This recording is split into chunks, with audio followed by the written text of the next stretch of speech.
24-year-old administrative assistant Allison Sherry is suing her ex-boyfriend, 23-year-old carpenter Alex Shearer, for breaking a lease, breaking a PlayStation, and stealing a ring.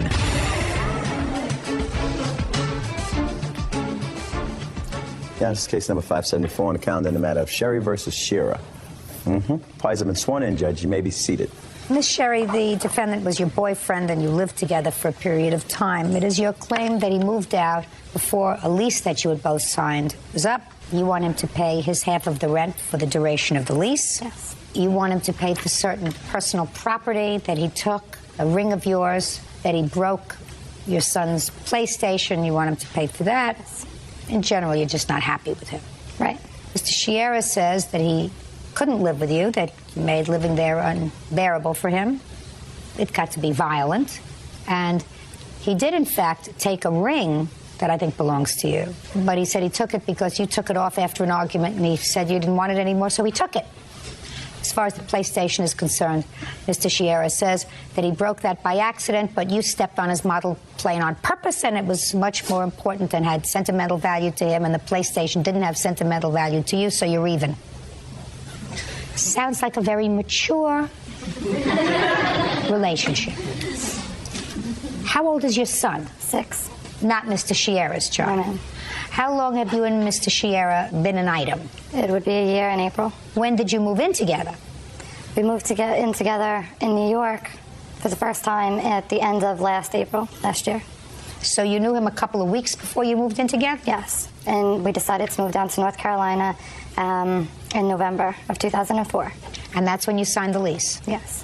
What was your arrangement with regard to the rent? We were both responsible for half of everything. Is that the arrangement? We didn't have any arrangement, basically. We had both signed the lease that we both agreed to, but as far as who was going to pay for what, there was nothing, we didn't have any type of agreement, basically. Well, how was the rent paid when you were living in New York? She paid the rent, but I gave her money every week. How did you do that? At the end of the week when I got paid, I just gave her cash. How much cash did you give her? Between $100 and $200 a week. Is that right? Yes. And is that what happened when you moved down in November? No. When we moved down in November, we took our money, we put it together, and we got into the house. We didn't... Okay, just a second. So you each had a savings account? No, we were both working. So you had a checking account, and each of you put your money in a pot? We had cash. Well, what do you do for a living? I'm an administrative assistant for a flooring company. So you get paid by check? Yes. And you? I'm in construction. You get paid by check as well? No, I get paid in cash. What kind of construction are you in, sir? General contracting, interior finishing work. You do file tax returns, don't you? Yes. What happened when you moved out, sir? And what date was that? I'm not sure exactly what the date was. Maybe you know. February 18th. So you lived there November, December, I'm January. sorry, we got into a fight on the 18th. He moved out on the 20th. So you lived there for 3 months? Yes. And how was the money handled from November until February? In November, we were staying at my uncle's house. We stayed there until February. We signed the lease in February. Well, so you were only there for a couple of weeks? Yes. Well, what happened on February 18th? We got into an argument. I had gotten a phone call from an old friend who I hadn't talked to in a long time.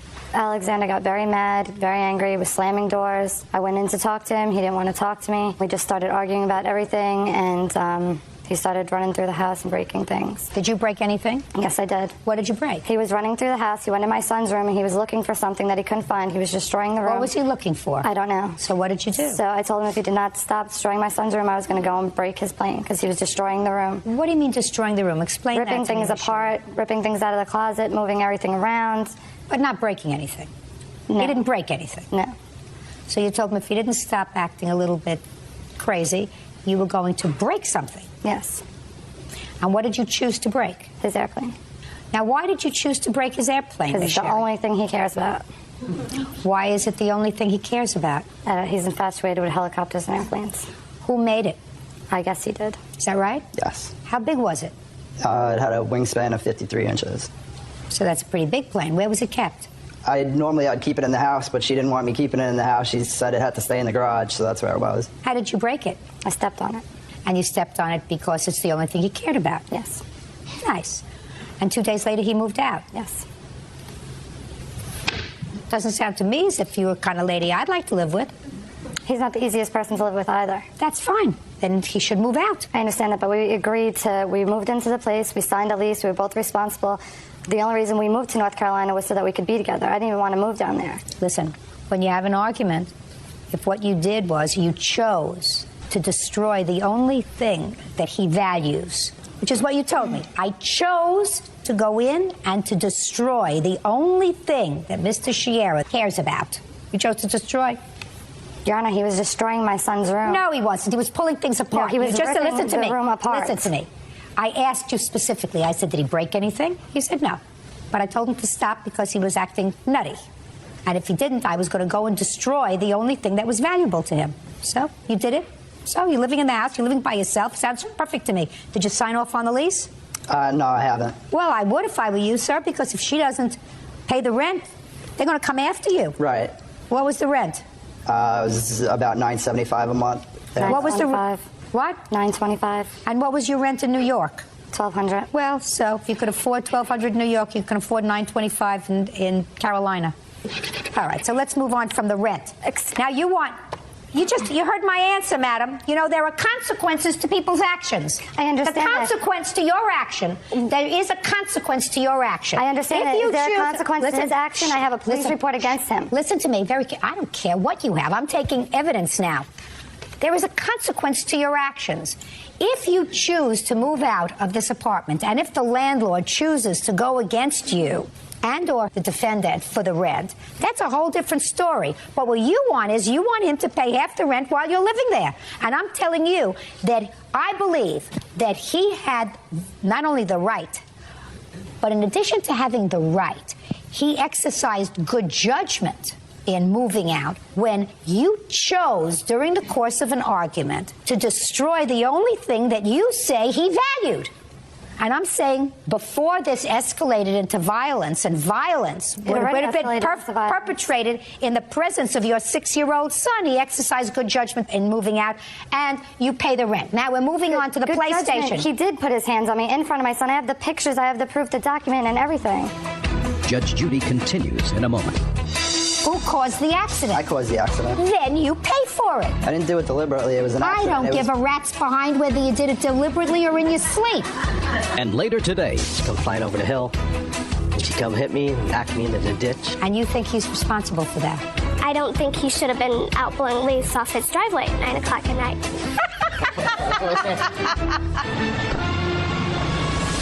real cases, real people. Judge Judy. Allison Cherry says ex-boyfriend Alex Sciarra owes for breaking a lease, breaking a PlayStation, and stealing a ring. Alex says he moved out after Allison smashed his model airplane. You broke the PlayStation. Yes. You have to pay for that. It was an accident. I didn't do it. If it's an accident, right, Mr. Sciarra, during the course of this whole thing, somebody has to pay for it. Exactly. Yes. Who caused the accident? I caused the accident. Then you pay for it. She's not paying for my airplane. She's stuck with the whole rent. Because she decided to stay there, though. She could have left and... I could not leave. They would not let me out of the lease. Just a second. If Just a second. Mr. Sciarra, did you hear what I said, sir? You broke the kid's PlayStation. You're going to pay for it. I didn't do it deliberately. It was an accident. I don't give a rat's behind whether you did it deliberately or in your sleep. And if you had a counterclaim with regard to the airplane, I would entertain it.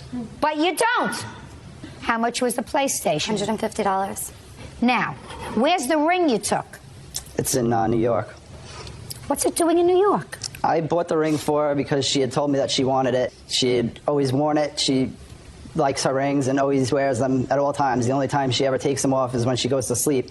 When we were fighting, she took it off and she put it on the counter in the bathroom as if to say that she didn't want anything to do with me anymore. So as I was leaving, I decided that she didn't want it anymore, obviously, because she took it off. So if she didn't want it, I would take it. Well, you can't do that, Mr. Sciarra.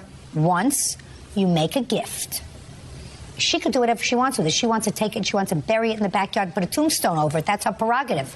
You understand? Yes. She wants to make that a symbol of the demise of your relationship. She can do that.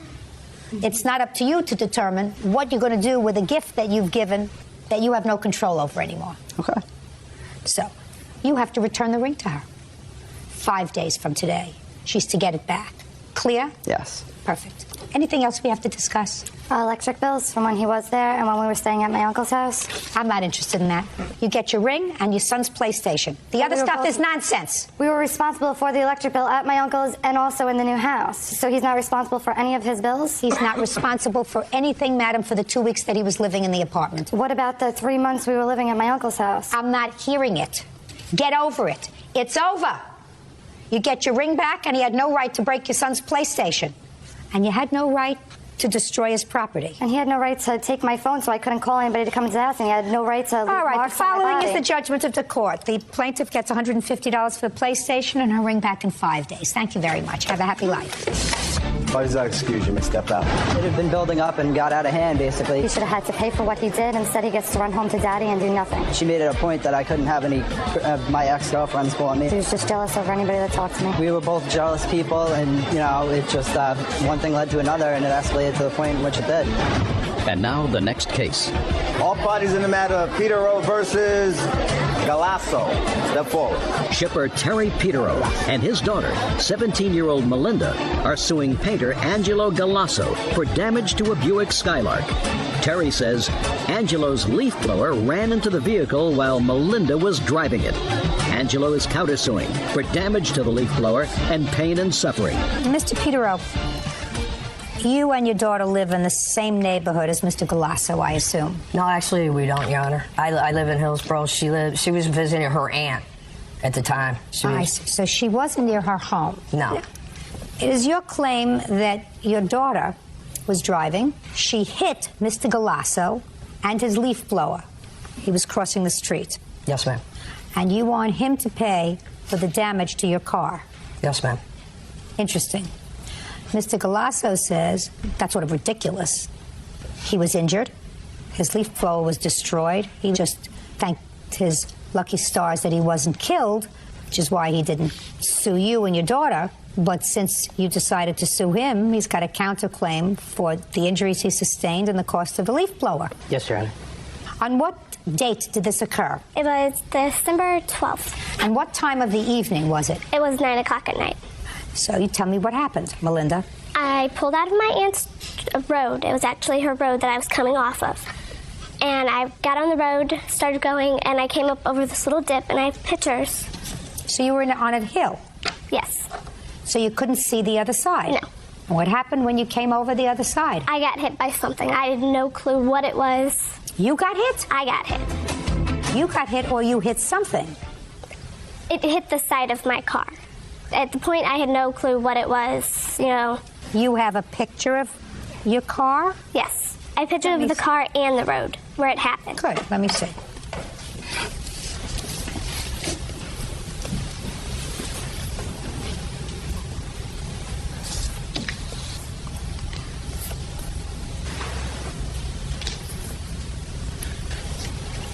Is this the road you're talking about? Yes. You were traveling here, and so you had no view of what was coming across the road. Yes. And you could not see what was below you. Yes. And what was below you was a pedestrian crossing the road. Yes. Yes. So what happened?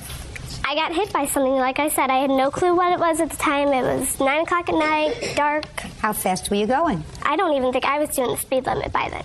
Well, what's the speed limit? It's 45. So you think maybe you were doing 35 miles an hour? Yeah, maybe.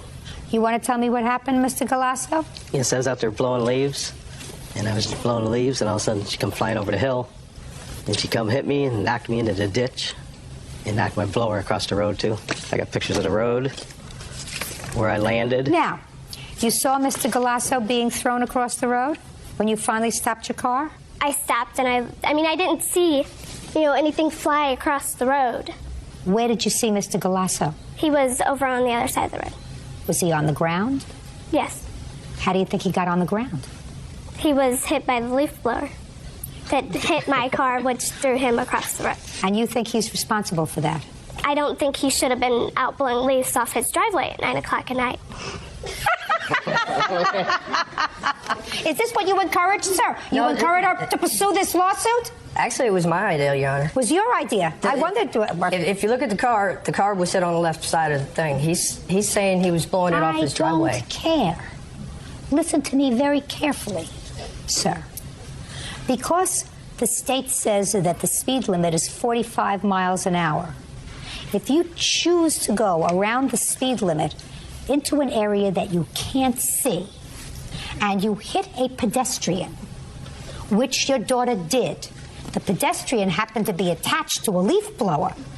But bottom line, she hit a pedestrian because if she were going 5 miles an hour into an area that she couldn't see, she wouldn't have hit him. But she wasn't. She was going fast into an area where she had a blind spot, and that's her fault. Her fault. Not his fault. Her fault. I'm just saying, he said he was blowing leaves in his driveway. If you look at the car, the damage that when he hit her, he was in the middle of the road. He could have seen her car coming over. He was trying to get across that road. He saw her car coming over. Is that what you're saying to me? If you look, she couldn't see him, but he had a periscope. And he could see her coming over, and according to your daughter, and he had no right to be blowing leaves at 9 o'clock at night anyway. The apple don't fall far from the tree. You have no case against him. Now, but since you decided to pursue this matter, Mr. Galasso, who otherwise would not have pursued this matter against you, says he was out of work, he was injured, you ruined his leaf blower, all because she was going too fast to an area that she couldn't see. So, was the leaf blower destroyed, Mr. Galasso? Yes, Your Honor. I have pictures of it. I'd like to see them. And I have the replacement and a little brochure on them. What about you, Mr. Galasso? How do you feel? I feel like she shouldn't have sued me. After she hit me, you were willing to let it go? Yes, I wasn't going to sue her. Did you have to replace the leaf blower? I haven't replaced it yet, but I have a replacement. Does it still work? It's totaled. And what about your physical condition, Mr. Galasso? The only thing I got out of it, I was blessed. I only got a little thing on my knee, just a little indentation where the blower hit it. And then my elbow was hurt, but it's better now. Were you out of work? Yes, I was out of work for about a week and a half. What kind of work do you do? I paint lines on the highway. How much do you earn a week? $800 a week. You owe him $2,551. Judgment on the counterclaim. Your claim is dismissed. That's all. Thank you. Thanks, Your Honor. Step out. Out the back door to your right, please. Now, this is case number 595 on the calendar in the matter of Gaskins versus Schutz. Parties have been sworn in. You may be seated. Folks, have a seat, please. Miss Gaskins, this is your mom? Is that right? You have 2 children? Yes, I do. How old are they? Brittany's 11 and Haley's 9. How many years did your children live with your mother alone? None. Is that right? No, it's not. Well, you seem to indicate that your mother took the children at one point. I mean, you say in your petition that you kidnapped your children, which means that for a period of time the children lived with her. She filed a protection order. I asked you a very simple question. You say the children never lived with your mother without you being there. Is that what you're telling me? Yes, I did say that. Did the children ever live with you without your daughter being present? Yes, they did. For how long? Probably for about 5 years of their life. From when to when? And that's not true. I would say Brittany was probably 6 months old till about the age of 5. Where was your daughter? She's lived with 4 or 5 different boyfriends on and off throughout the period of time. And left the children there. Left the children where? The children stayed at my house. And I've always lived there. That was my physical residence. I have proof of that. All right. Your complaint, Miss Gaskins, against your mother is twofold. First, that she has harassed you, and the nature of her harassment has been that she has called Child Protective Services complaining about your care of the children on I don't know how many occasions. 23 times. And the second thing is that after you moved out of her house with your children, she refused to let you take property. So let's hear about what you perceive to be your mother's harassment by calling Child Protective Services. You want to hear about it or you want to see it? Well, I'll take a look at them first. Okay. It all started December 7th is when she made the report. Is because she wanted to gain custody of my children. December 7th of what? 2000. Okay. Let me see that report. That's when it started. And she also made my children lie and say that I duct taped it. Who's Lionel? That's my ex-husband. Is he the father of these 2 children? Yes, he is. Do the children see their father? Yeah, they do every other weekend. Does he support them? He pays $214.30 a month. Who else supports them? It's me and my fiance. Do you work? Do I work? No. That's my question. Yeah, I work. For whom? I work for MedPen. What do you do for them? I sell diabetic shoes, and I'm also a cosmetologist. You weren't working at the time of this report, is that correct? To pursue legal custody of the kid. Legal custody of the children.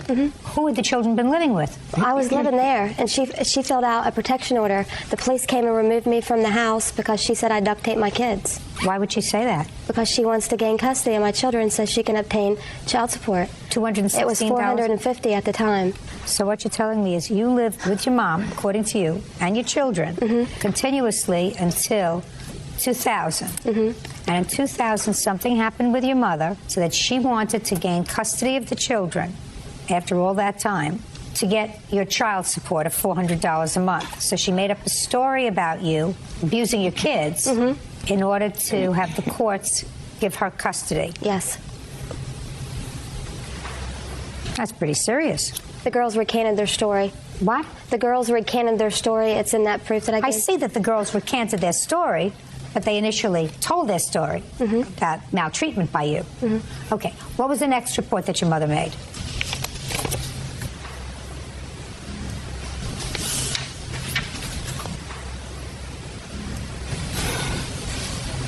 This was 2001, so this was a year later. Now, you were living with your children alone at that time? No, I wasn't living alone. I lived with my boyfriend. But you weren't living at your mother's house? No. But what was the new allegation in this petition? I'd have to see it. Here.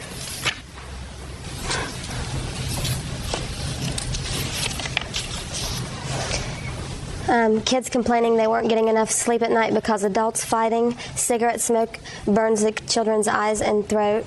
It says adults are drug users and mom is mean to them. Anything she can. Did you call in this report, by the way? I don't know if I called that one particular. Well, I'm talking about only this one. I've called twice. You called in the first one? I don't know. The first one had to do with the duct taping of the children? No. You did not call that one in. I have proof right here where she had took a protection order against me and signed it and wrote the allegations out. That doesn't mean that she called Child Protective Services. Did you or did you not call Child Protective Services about the duct tape incident? No. No.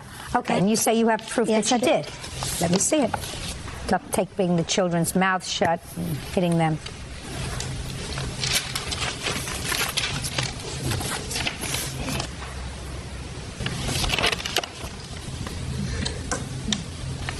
She doesn't say that she called Protective Services. That's the protection order that she took out against me. She doesn't say that she called Protective Services. She makes the same allegations, or some of them, that are made in this report, but she specifically says here that she herself did not see this, and nowhere did she say that she called Protective Services rather than a school official or a teacher or someone else the children reported to. In the CPS report, it says my grandma made me say that, or she will smack me with a wooden spoon. Listen to me very carefully. The only question that I asked your mother was, did you call in this report? And she says she did not.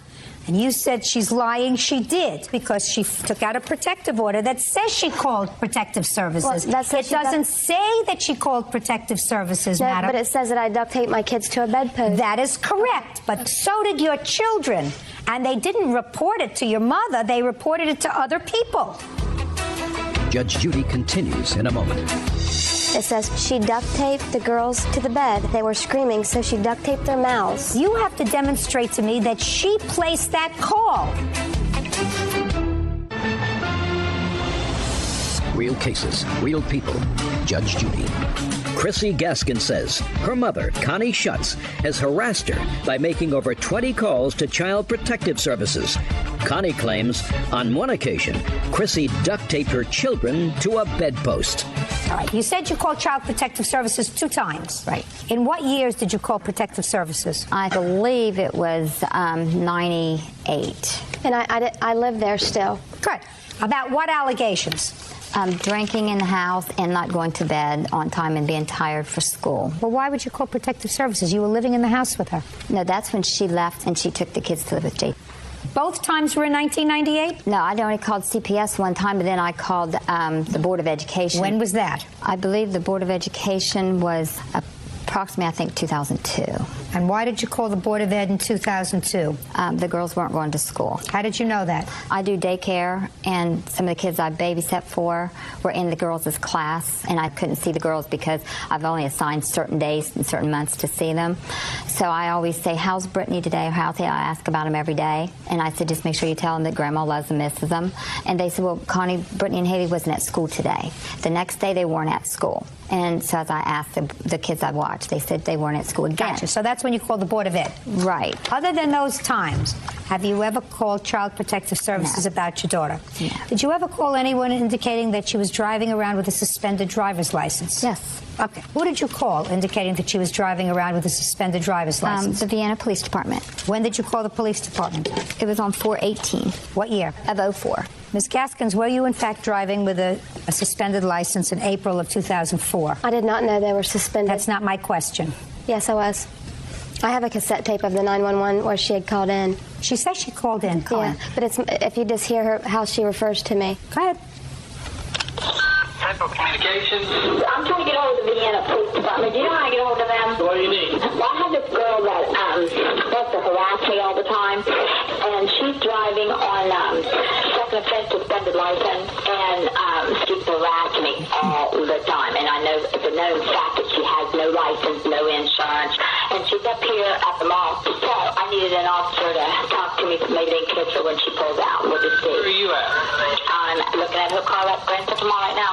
Okay, where are you at on the mall? What's the big lie? It also states in there that they were suspended since last Friday, and I wasn't living with her for a whole year. Your driver's license was suspended for not taking care of previous citations. Yeah, which what the kind mail of came to her house. What kind of citations? A speeding ticket. Well, that's one citation. Okay, and another speeding ticket. So you had 2 speeding tickets, and your license was suspended because you didn't pay the tickets or you didn't respond to them? No, I didn't get the papers because she received the mail and didn't give me those, and then that's when she called the cops. Did you do that? No, not at all. She wasn't speeding for you. She didn't keep your foot on the pedal, did she? No, she wasn't. No. That was your fault. That was my fault. Ms. Gaskins. I have a ticket here you might want to look at, too. Sure.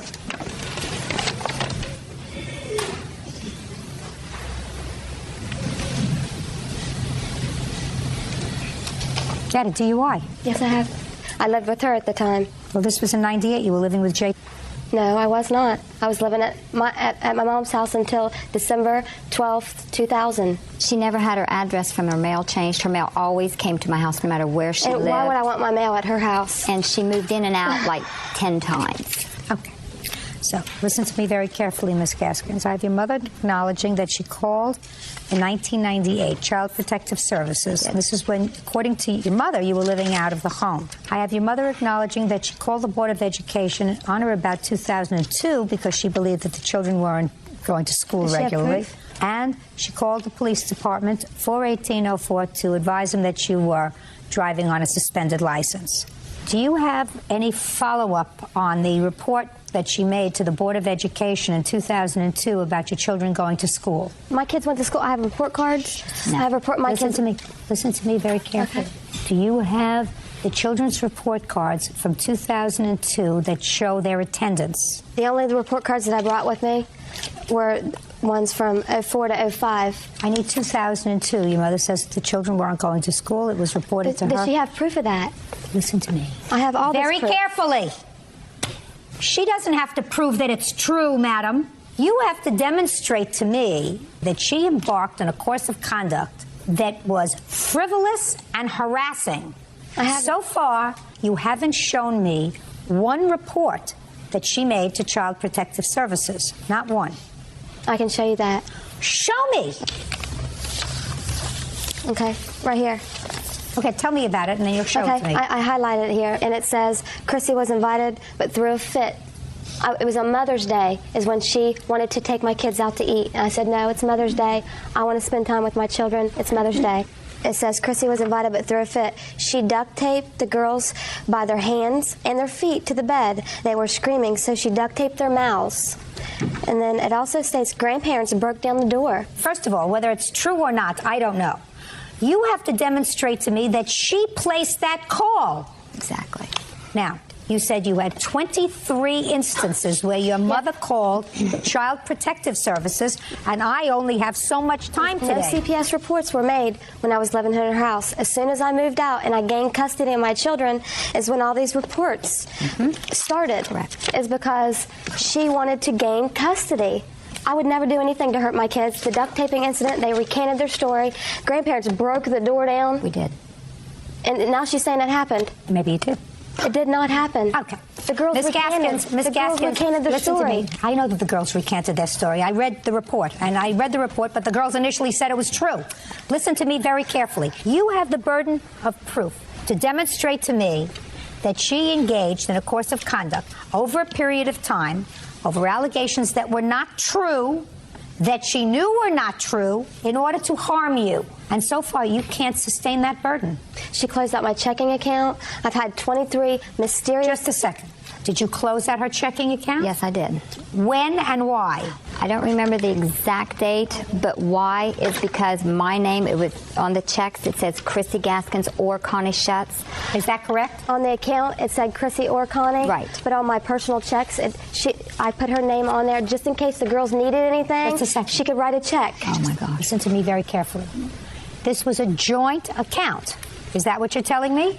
Yes. Are you claiming that you took your money out of there? Yes, she took my money out of it. Yeah. How much money did she take of yours? It's $12,378.34. Where did you get $12,000 from? My oldest daughter, Brittany, she was identical twin, and I lost one at birth, and I've had a settlement. Go ahead. I don't know anything about no $12,000, but she had a bunch of overdrafts kept coming. So I said, that's it, I'm done. I closed the account out. Did you take any money out of the account? There was never any in there. Okay, so what you have to show me now, Chrissy, is a check cut to your mother for $12,378.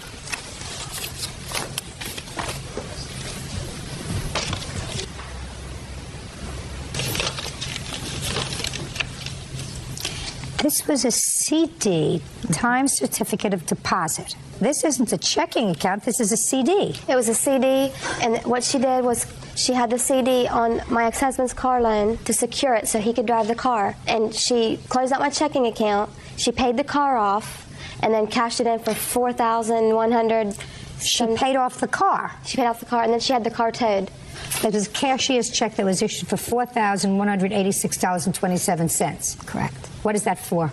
That was out of the money that was in an account to pay off Lionel's car that was secured against Lionel's car. No, that was $8,192.07. Right. What did you do with the $4,186.27? Lionel has it. I don't have it. She just gave it to Lionel. Gee, I can't figure this out. It's not part of your lawsuit, so I'm really glad I don't have to figure it out. But it seems clear to me, Ms. Schutz, that the $8,000 was used to pay off a loan. Right. $4,000 was left. Right. You say you gave the money to Lionel. I haven't a clue why you would give the money to Lionel, but certainly you acknowledge that it's your daughter's money. Right. Okay. What else do you want to tell me, Ms. Gaskins? What else? Okay. What you're complaining about with your mother is twofold. One, that she has engaged in a course of conduct to harass you, which you have been unable to sustain in a court. You may feel that way. Can I show you one more thing? No. The second thing that you allege is that your mother has property that belongs to you and or your children. What items do you claim that your mother retained that belonged to you? She kept all my summer clothes. I got the girls' bunk beds back, but she didn't give me any of the bolts. My work belongings that were there, like a laptop she kept. I have scissors since I'm a cosmetologist that I paid $250 for. Just a second. Let's start with a laptop. You have a receipt for a laptop computer? I didn't purchase it. It was owned by Barnum Beauty Supplies. I was working for them. Did she leave a computer at your house? Yes, she did.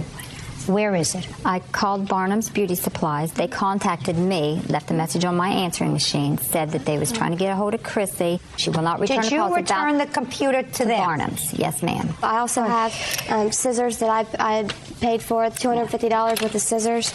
I had... Chrissy,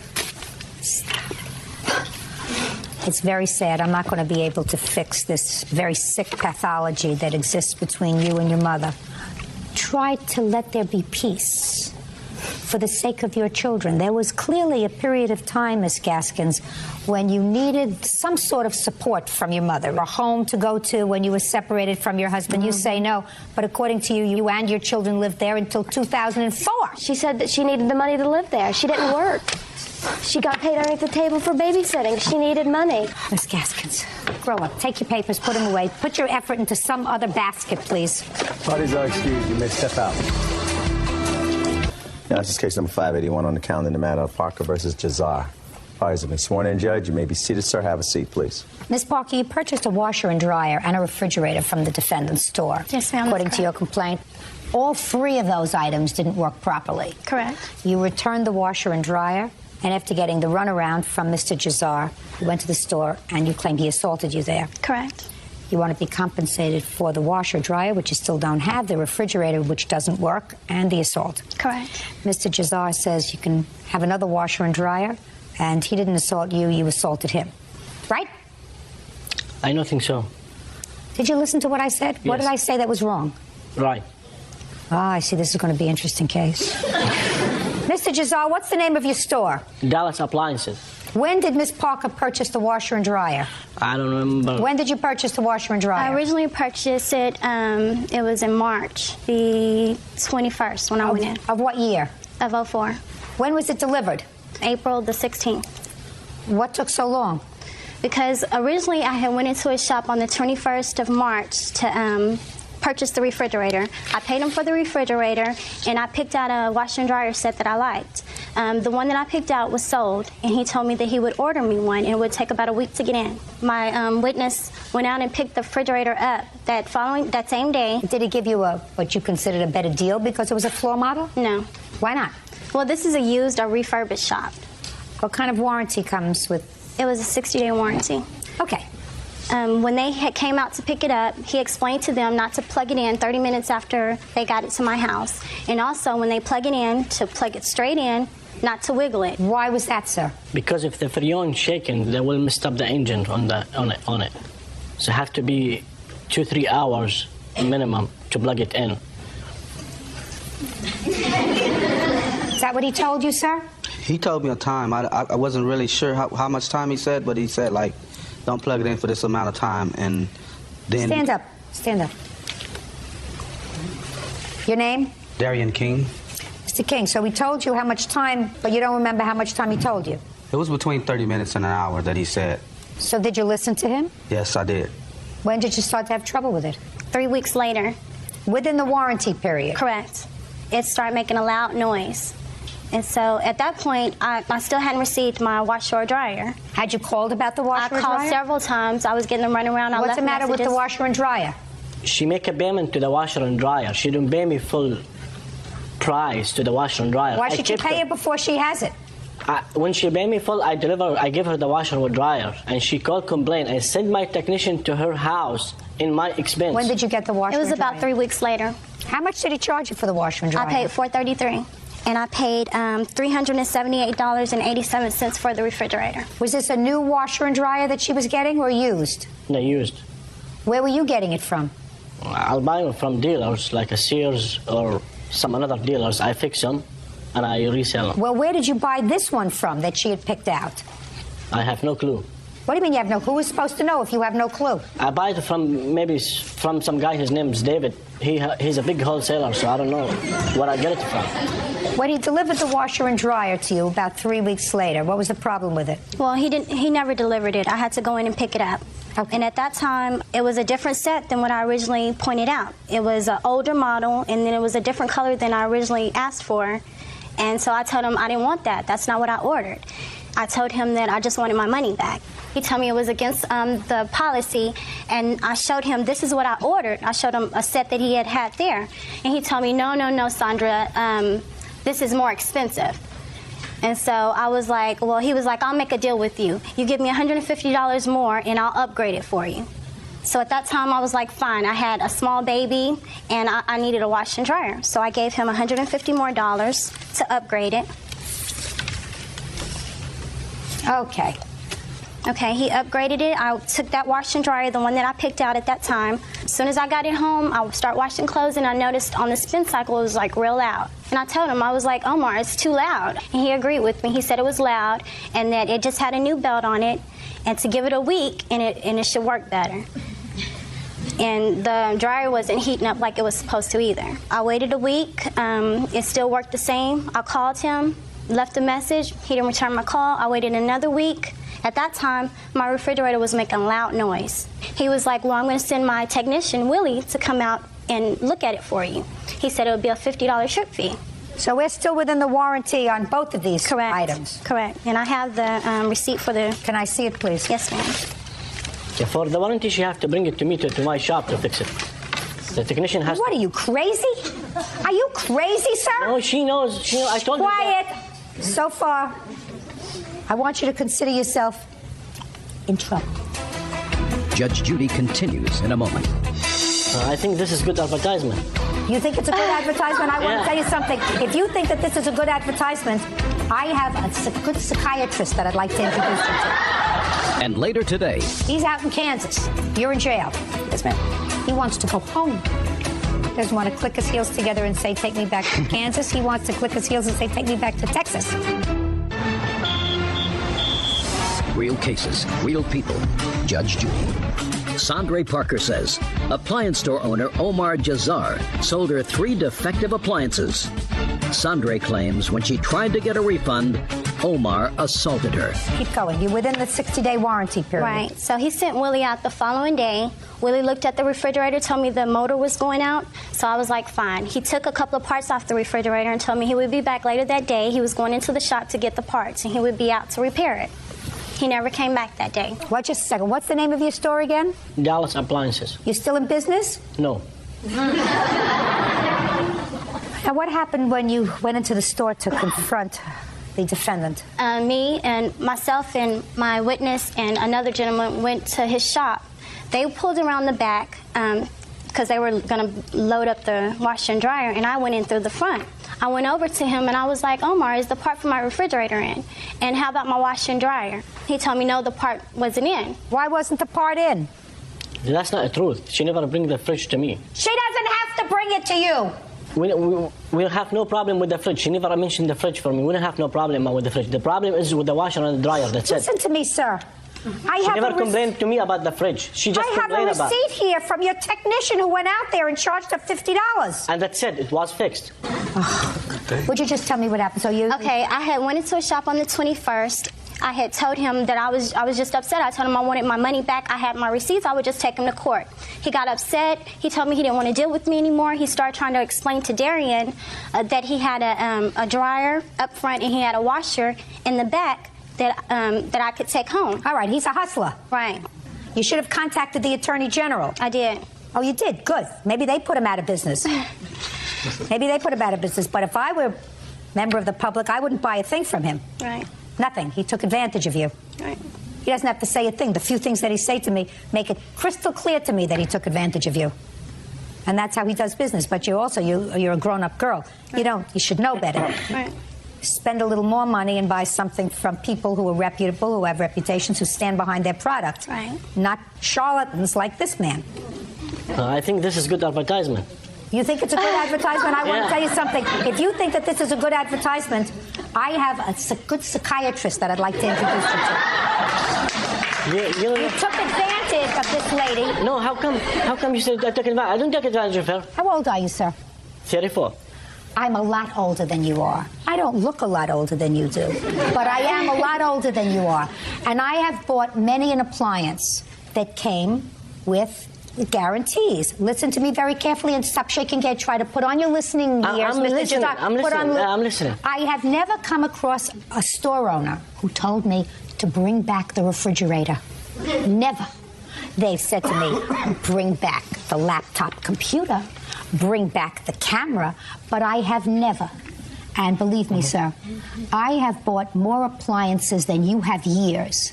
Ever heard the stupidity that you're suggesting to me is true, that if you have a problem with a refrigerator, you're supposed to bring it back to your store so that you can fix it. She like it, she can buy it. If she don't want to buy it this way, she cannot buy it. That's what she wanted. She wanted her money back. That's what you should have done.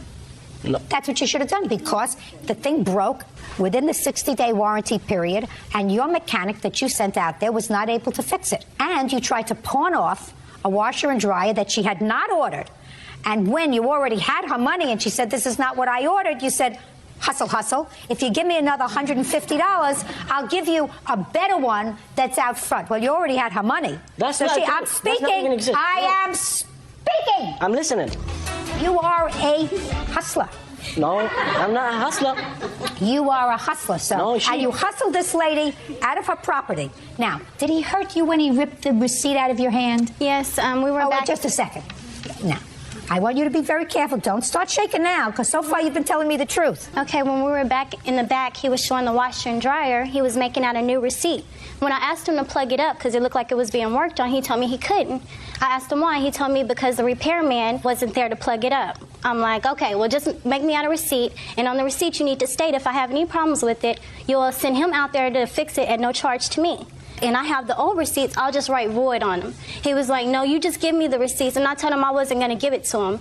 At that point, he got real mad. He stood up, he lunged at me, he grabbed one of my this arm, and he snatched the receipts. When he snatched the receipt out of my hand, that's when he scratched my hand. And at that point, I was in shock. I was just standing there, and Darren, he intervened between us. Did you have any medical treatment? No. That's right. And so Darren intervened in between us, told him not to put his hands back on me, and told me to go call 911. So at you don't call 911. I call 911. I have the police report here. I have the police report and I have the Why the you don't go audio. to the hospital? Why you don't go to the hospital? Because you scratched me and hurt, grabbed my wrist. 1, 2, quiet. Good. The total amount of money that you gave him for the washer, dryer, refrigerator, plus the $150 for the upgrade comes to $961. As far as I'm concerned, you had at least a couple $100 worth of aggravation.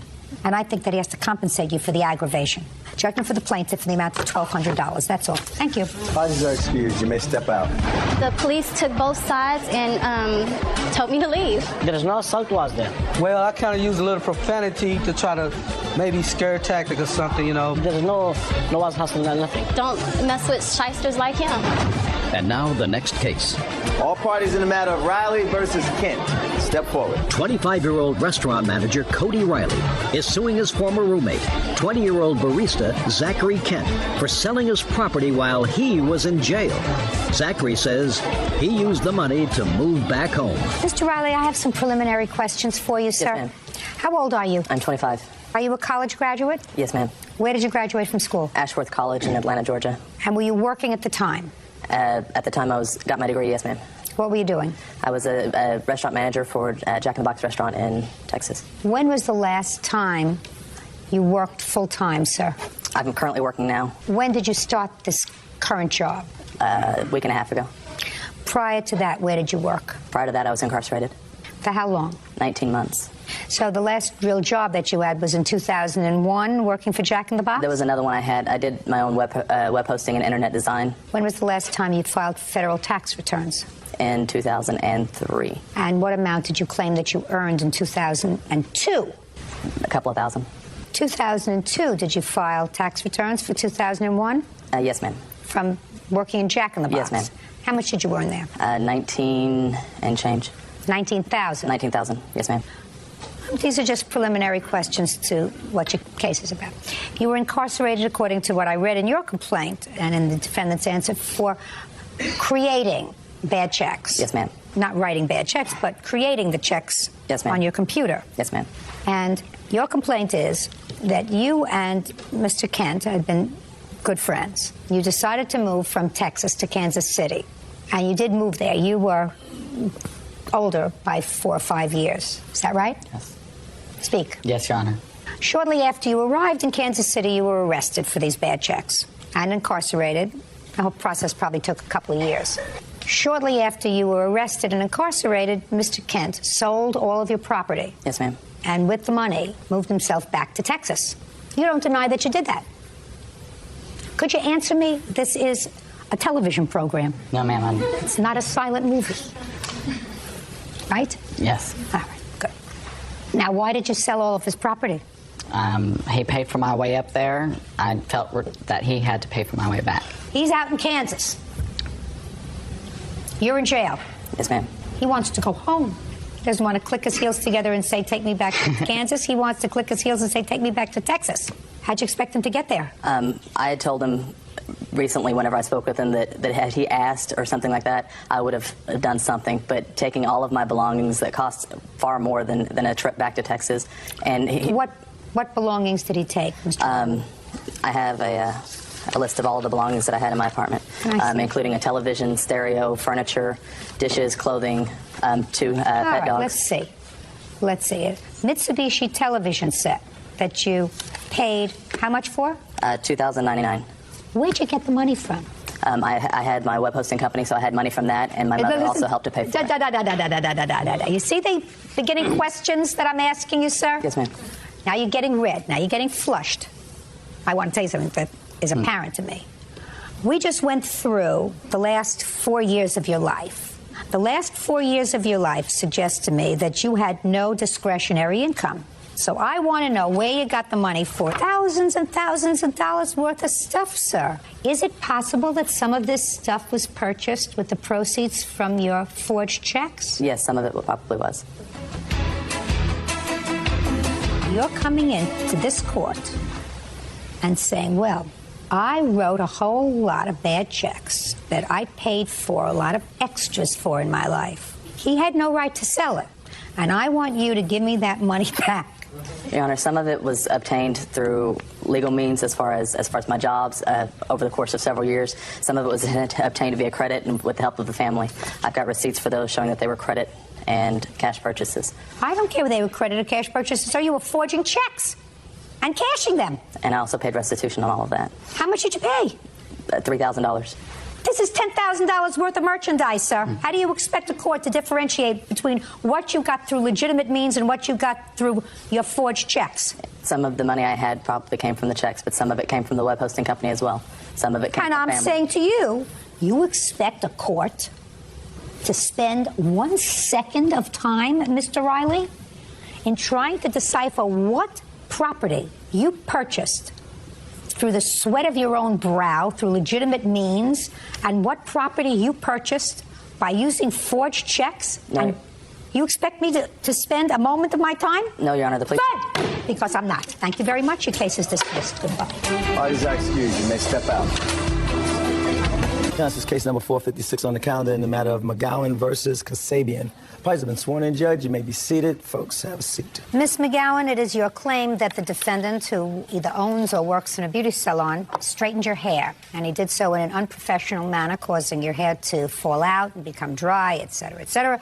And in addition, you claim that he was unprofessional in the way he spoke to you during the course of his hair treatment. You want him to compensate you for all that you went through in the amount of $5,000. Mr. Kasabian says that he performed a service for you. He did so in a professional manner. And as a good businessman, when you came in and complained, he gave you a partial refund, but he certainly doesn't owe you any more. That's your defense. That's right. Okay. What kind of process were you putting on your hair, Miss McGowan? Well, I actually went in to have my hair. It's called Japanese hair straightening. And I went in... Had you ever had this Japanese hair straightening before? No. What prompted you to do it?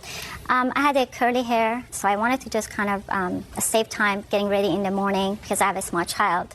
So that's why I wanted to do this process. How did you find the defendant's salon? Well, actually, where I live, that's where his salon is. And then I actually went to post office, and I saw this huge sign. It's a Japanese hair straightening, and I haven't seen that particular sign anywhere. So I assumed that he knows what he's doing. So you went into his shop based upon the sign and based upon the fact that he was conveniently located? Correct. All right. Go ahead. Tell me what happened. And I went in and I saw Mr. Caspian, and I asked him how much it would cost for have this process done, and he said it's about $300. I said, but that is a little bit over my budget, and he says, well, I'm not busy right now, so I would do it for you for $250. And I said, do you have time now? And he said, yes. I said, that's fine. And then immediately, I was sat on a chair, and then his assistant, Very, started putting chemical on my hair. And then she proceeded to tell me, well, it's going to be kind of uncomfortable, this process. I said, how's that? She says, well, you have to go through a process of put you under hot steaming cap, and then we have to rinse your hair with a very cold water. I said, okay. And she says, you have to go through this process at least 3 times. At this time, I was like really afraid, but I had chemical in my hair, so I sat there and I endured. And then after she was done with everything, she proceeded to tell me, well, your hair is like really really uneven because now that you have your hair straightened. And then Mr. Caspian came over and he proceeded to cut my hair, and then I was wearing a cap, you know, one of those robes they give you when you're going through the hair processing thing. And then I noticed that my chest was kind of showing, and then he was looking through the mirror. And I immediately, as soon as I realized that, I covered myself. And then he proceeded to ask me whether I was married. And I said yes. And then he says, oh, I hear you have an accent. Where are you from? And I said, well, I'm Persian. And then he says, well, I hear the Middle Eastern women, they're really good in bed. And they cook and they clean and bring home money and they give really good service to their husband. Do you do that for your husband? And I was like really shocked by this time, and I tried to keep my composure. I was so upset at this time. Why didn't you just tell him it's none of his business? Well, Your Honor, as a child, I was sexually assaulted. And then this whole situation, when you're sexually assaulted by anyone when you're a child, the whole thing came up for me. And I was very upset at that time. I was actually retrieving. I was thinking, okay, this is not happening to me as a grown woman. And I was very upset. And then he proceeded to tell his assistant, pointing at this one woman, and he says, oh, she's very pretty. And then he pointed at her butt, and he said that I'd like to have some of that. And then I was just so shocked. And meanwhile, I'm like totally seeing my hair is just, you know, I'm so upset about my hair, and this whole thing is happening. And then I asked his assistant, I said, is he married? And she proceeded to tell me yes. I said, and he goes, well, he also has a kid. I said, does that make you uncomfortable? He makes comments like that. And she proceeded to tell me, well, you just get used to it. And then they also told me that I have to buy some products in order to have the special, you know. All right, so far, listen to me, Ms. McGowan. So far, I don't hear lawsuit, madam.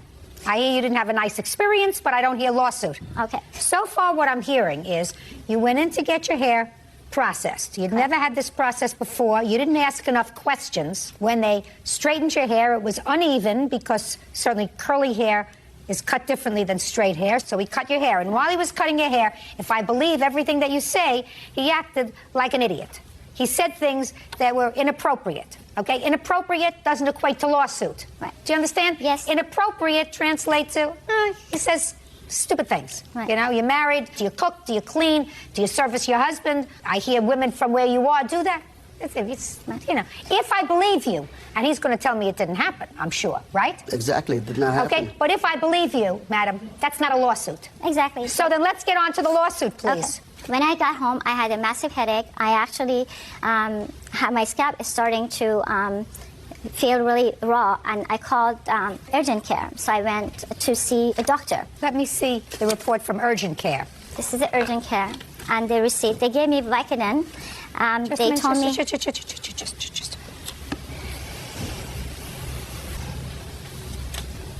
Are you showing me something from a psychiatrist? Well, I'm showing you a couple of things. The very first page is from urgent care. I have a very bad headache, and my scalp was completely raw, and that's why they put me on Vicodin, which I've never taken before. Okay. And then after that, I couldn't sleep for 3 consecutive days, and called my primary physician, and he asked me to go to psychotherapist. And that's what you see, is a psychotherapist. What else? And then during this time, I actually went to another beauty salon who they knew how to retrieve my hair, and these are the costs that I have the receipt, and also some of the product that I had to get to. What was, I don't hear anything wrong with your hair. My hair is chemically burned, Your Honor. Are you telling me that less than a month after this treatment, you went to another hair salon and had hair color, highlights, and a deep conditioner? That's that what you're telling me? Yes. Madam, listen to me very carefully. Common sense suggests that if your hair is burned because you've had it straightened or because you've had it curled and have a permanent, and if it's not in good condition, the one thing you don't do is put more chemicals on it. Judge Judy continues in a moment. She just walked in, no appointment, nothing.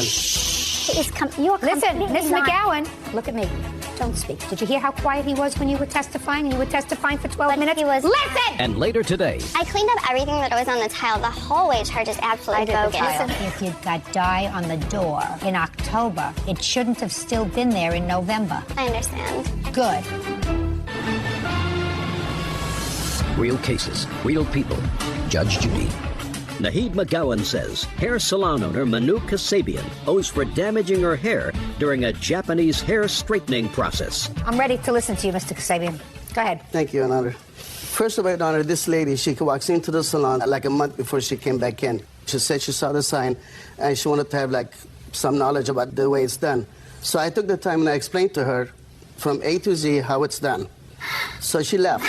Came back a month later, she just walked in. No appointment, nothing. Listen, Miss McGowan, Miss McGowan, Miss McGowan, look at me. Don't speak. Did you hear how quiet he was when you were testifying? And you were testifying for 12 minutes? Listen! Did you hear how quiet he was when you were testifying? He didn't say anything.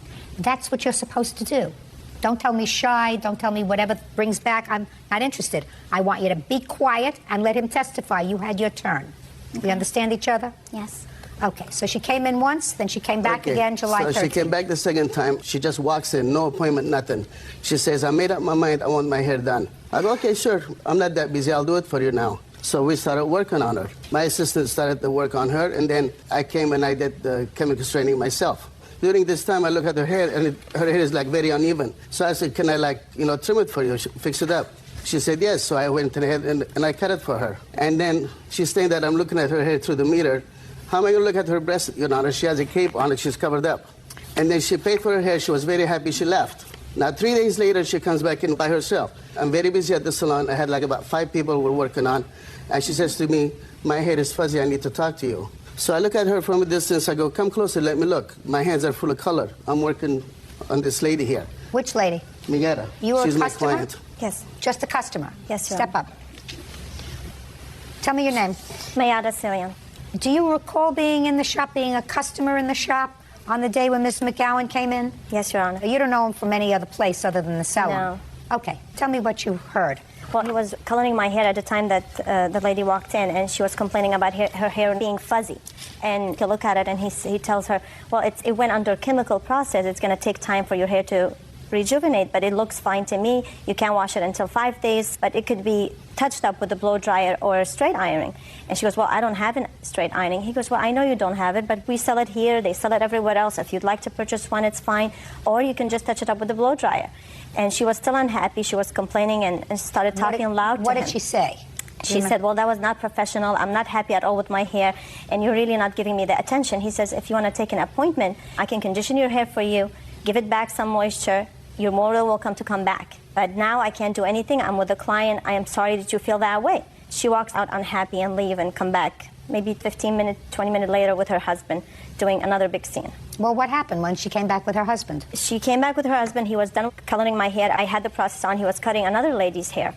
And she walks in with her husband. Her husband asked him to step out. And Mr. Manouk says, I can't leave my client and step out. He goes, if you don't step out, I'm going to make a big scene in your salon. So Mr. Manouk said, you already made a scene. Let's just hear it, what you have to say. He just started yelling and cussing and using bad words, and all the clients were surprised. I mean, he had other people sitting there that they were really upset and got up and started telling them, please, to be quiet and calm down. And he won't do that. They were both upset. They threatened to do a lawsuit, and they said, we want our money back. You're not giving us our money. He says, I can't give you the money for something I did right. They wanted the money back for their product that they purchased. He says, no problem. You bring the product. I give you the money back. Your Honor, she wanted to keep the product and have me pay her back the money for the product and the hair. So after 5-10 minutes of being loud and talking, Mr. Manouk just asked him to leave because it was a really big scene in the salon. Mr. McGowan, you want to step up here, sir? Why did you go into the salon that day?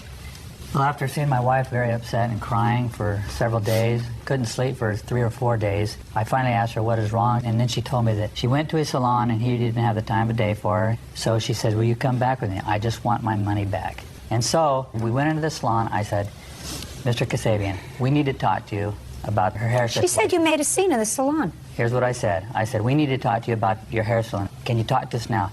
No, I'm busy. I said, you wouldn't talk to my wife a while ago. I said, you need to talk to her now. Either you talk to her now or everybody's going to hear it. Well, why would you do that, Mr. McGowan? That's outrageous. Sir, listen to me. That's outrageous.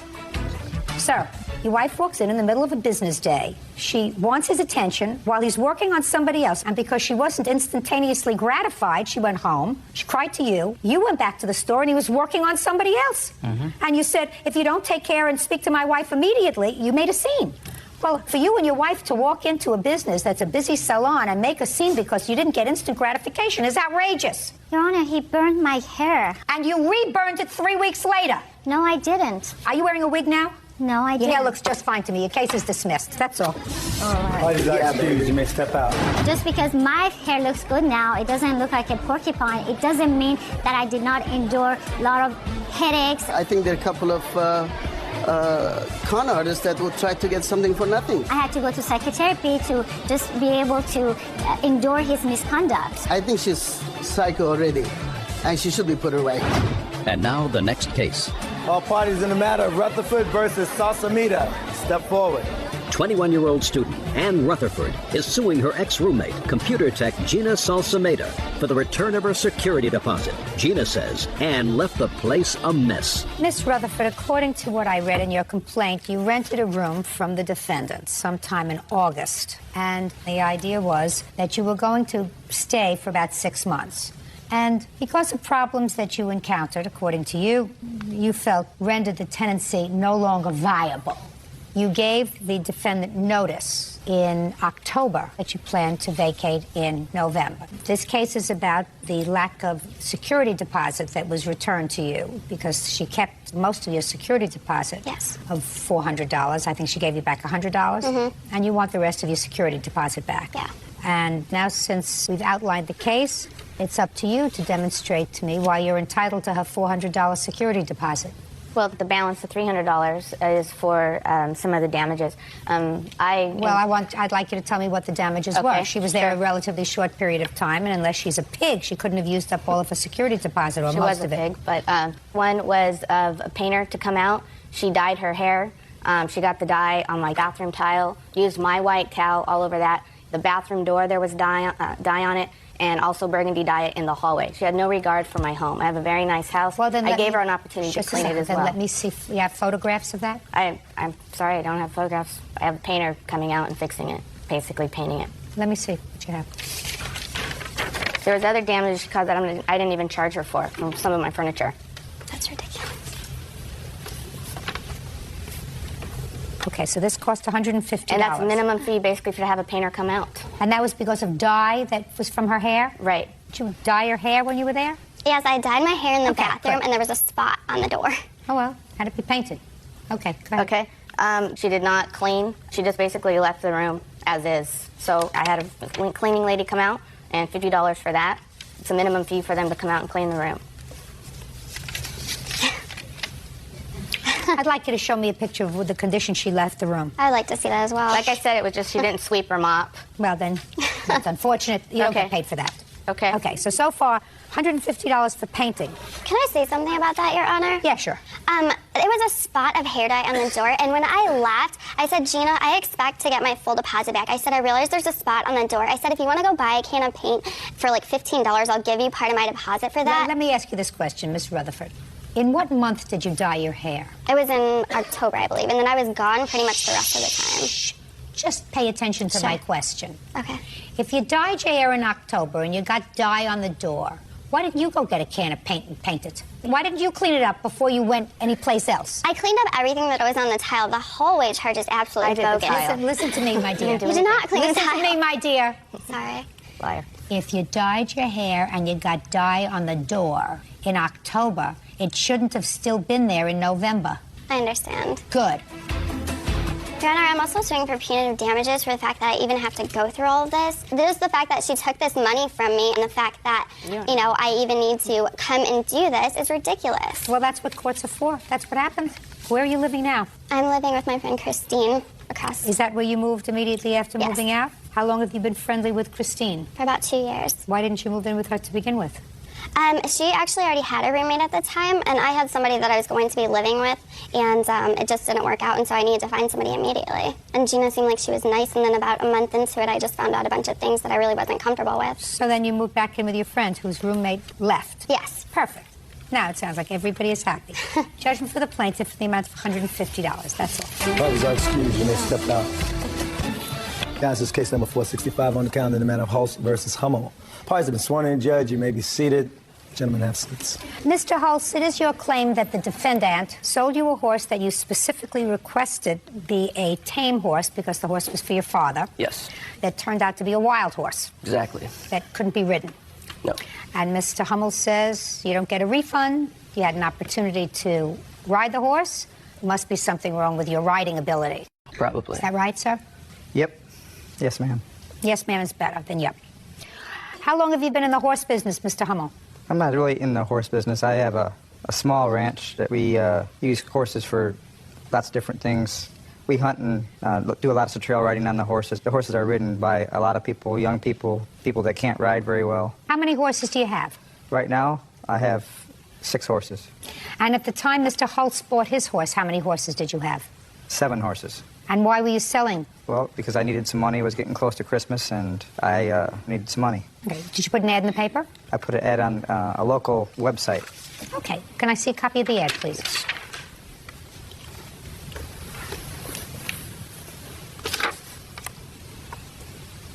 The title says well-broke horses. For sale, well-broke horses. Prices vary. Okay. So you were selling 5 of your horses? That's correct. Did you sell all 5? No. How many horses did you sell? Thus far, I've sold 3 of them. Well, my math isn't that great, as Bert can attest, but if you have 6 horses now and you had 7 horses then and you sold 3... I picked up a couple more horses, though. So you bought some more? Yep. When did you buy the other horses, sir? About a week ago. From where? From a friend of mine. Okay. Now, what did you want a horse for, Mr. Hulse? Some of my friends and I have gone in on some horses. My dad was looking to join our little group and buy another horse to ride. He's totally inexperienced. How old is your father? 55. Baby. So he's an inexperienced rider, and you want him to have a... Yes, and a little bit heavier, so we wanted a stout horse. Tell me what happened when you answered the ad. I called Greg on the 10th of December around 12 o'clock. Told him I was interested to come out that day and look at some horses. He said he'd have some saddled and ready by 2 o'clock. So Ryan and I went to his ranch, and we said we were looking for a horse that was on the lower end of the $1,000, $1,500 range. He showed us 2 horses that were in that range. He told us that Angel, the horse we ended up getting, was on the lower end of that range because she didn't have papers. Where did you get this horse from? From a buddy in Cleveland, Utah. When? Quite some time ago. I can't tell you the exact time. I've had the horse for quite a while. Well, years? Give me some idea. Close to a year. Well, that's not so long, sir. No. What's the person's name that you bought the horse from? Richard. How much did you pay for the horse? I paid $900 for the horse. Now, the other horse that you showed the plaintiff, where did you get that horse from? Same person. When? Same time. So you bought the 2 horses together? That's correct. How much did you pay for the second horse? The same. Did you buy any of your other horses from Mr. Yeah, but what's this have to do with this horse? I ask the questions, you answer the questions. Of course I have. Are any of the other 6 horses that are now in your possession horses that you bought from Mr. Yes, ma'am. How many? All of them. So you bought all your horses from Mr. Yes, he's a very close friend, and we ride a lot together. Did you ride the horse, Mr. Hulse? Yes. And is your father about your stature? No. Is he larger or smaller? He's heavier and shorter. So you were satisfied. Now, what happened after you bought the horse? We paid Greg the money that day. The next morning, around 9 o'clock, Ryan and I went to trailer the horse. And the horse took us about 2 hours to get her in the trailer. She acted like she'd never seen a trailer before. By that time, Greg had already cashed our check, and we tried calling him a few times to let him know the problem.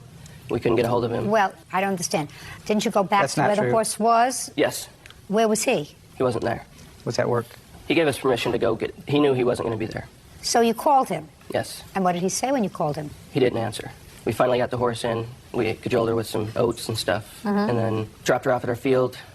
And then Monday, we tried to saddle her. And now, when you went to view this horse for the first time on the 10th of December, did you tell Mr. Hummel what you wanted the horse for? yes, What did you tell him? I told him that my dad was going to be making the purchase and that he has no experience, and so we need just a leisure horse that anybody can ride. Okay. Now, I see that you have a video. I do. I'd like to see it, please.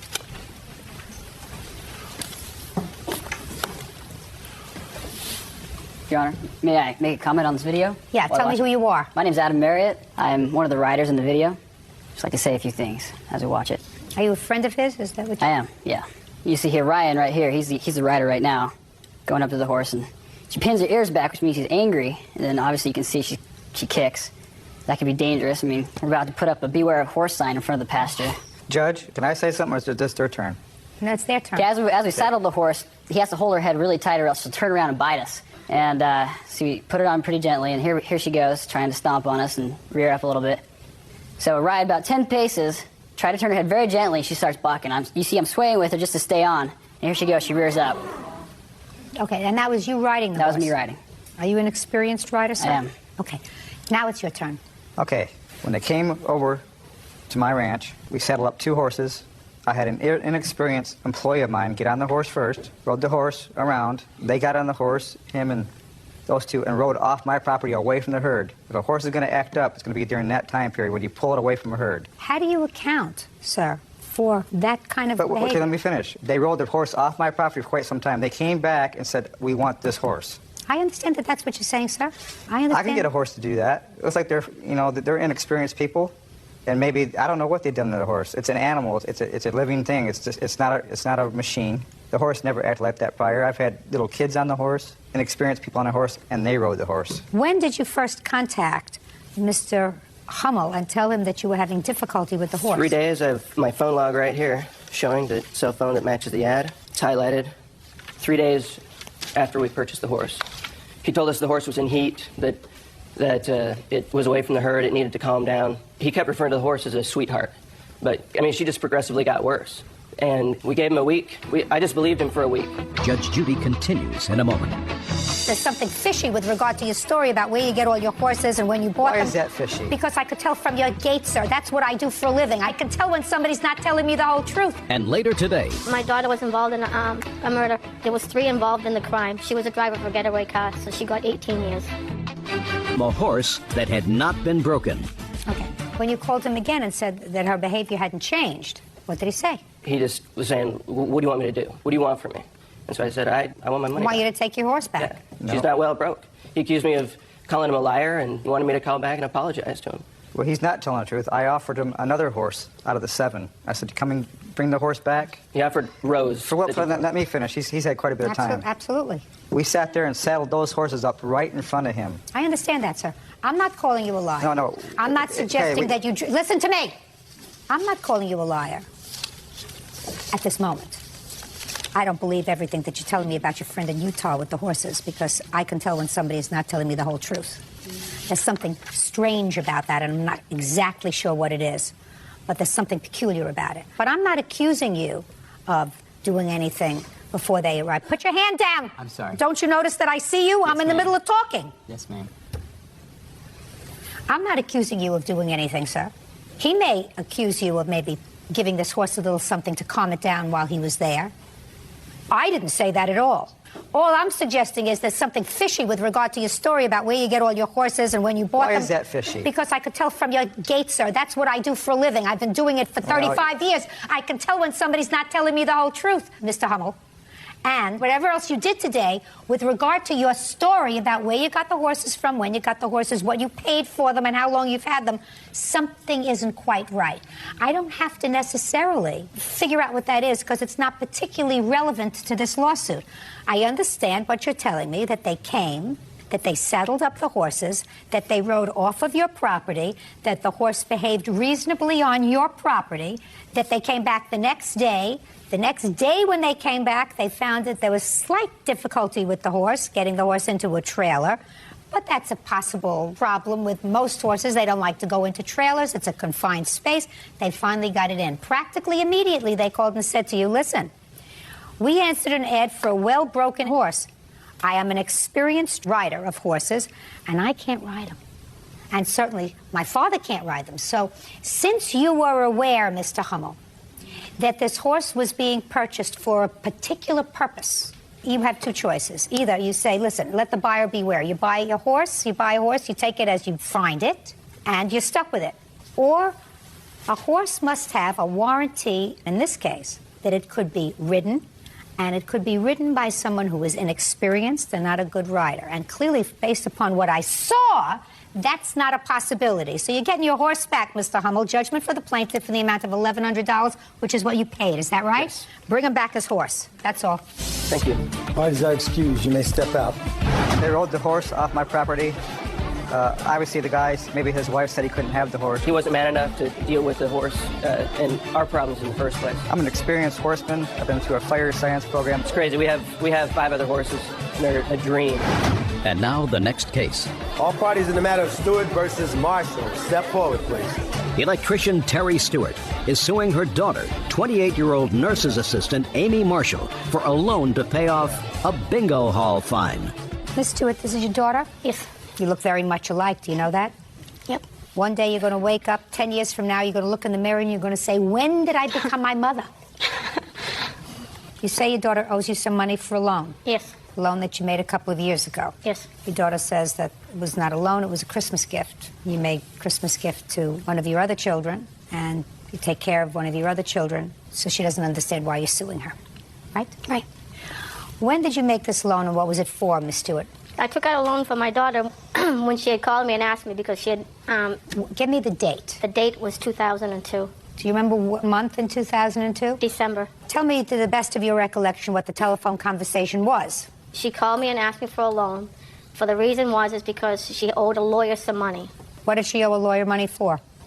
She had bounced a check for $40. Somehow it just got out of hand, and a lawyer got a hold of the check because it was a bingo hall, and a bingo hall won't hold on to it too long. So they took her to court, and they said that it was supposed to owe them $800. And so she goes, Mom, I'm going to have to go to jail if I don't pay the $800. So she gave somebody a bad check? Yes. Is that what happened? Long story short, it ended up being a bad check, yes. I like to cut to the chase because I have other things to do today.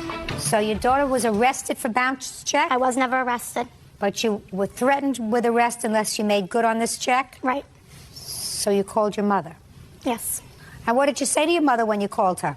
I told her I was going to end up going to court for the check, but the lawyer was willing to settle, so I needed the money right away to pay the lawyer. And how much did you tell her you needed? I don't remember offhand. She asked for $1,500 because she needed $800 to pay for the lawyer, and she wanted $700 to help her with the children for Christmas. And what did you say? And I said I would co-sign because this started out to be a co-sign thing, but then I couldn't co-sign. I had to take the loan out in my own name. And I had asked her, if I do this, please don't renege on the loan. So you took out a loan? Yes, I did. Okay. The thing of it is, she helps my sister out every single day. She takes care of her kids. She gives her money. She goes to see her.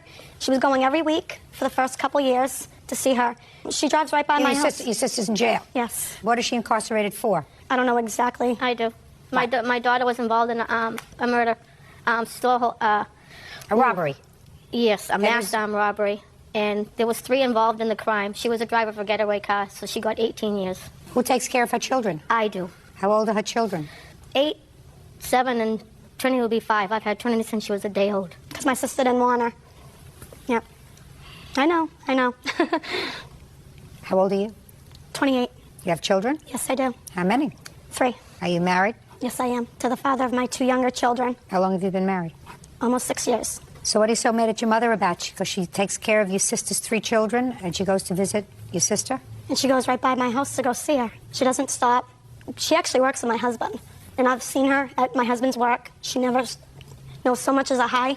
She walks right by me. Why? I don't know. What do you think she's angry about? This is anger way before this loan. I hadn't seen her for almost 6 years. She wasn't around for any of my kids' births. She wasn't around for my wedding. Wasn't around for my graduation. Nothing. Where were you? Where was I? I was told I wasn't allowed to see her by her father. I wasn't allowed to talk to them. She knows this. Were you raised by a father? Yes, my father and his wife. But I moved out when I was 20. Finally, after 7 years, her husband told her that she should look me up, and she did. And she called me, and we started talking. Okay. Miss Marshall, I read your answer. Mm-hmm. And what your answer says was these were gifts. Well, clearly you've acknowledged today, even though you may not recognize it, that this was a loan. And what it appears to me is that you're angry because your mother has taken on the burden and the responsibility of your sister's children, and she has neglected you. Mm-hmm. And so you feel as if you're entitled to this. The law doesn't work that way. Your mother took out a loan because you called and asked her to take out a loan. Right. You paid her back some of it. Yep. Right? Yes, I did. So it's unfortunate for your mother that she's had to take on the responsibility of raising 3 children until they're grown. I also have an 8-year-old son of my own. So now you have 4 children. Yes. Who helps you take care of the children? My mother does. Your mother? Yes, my mother. How much do you owe your mother? I made 4 payments. That was $400. And I gave her my big screen TV. She gave me $300 cash for it, and $500 was supposed to be towards that loan.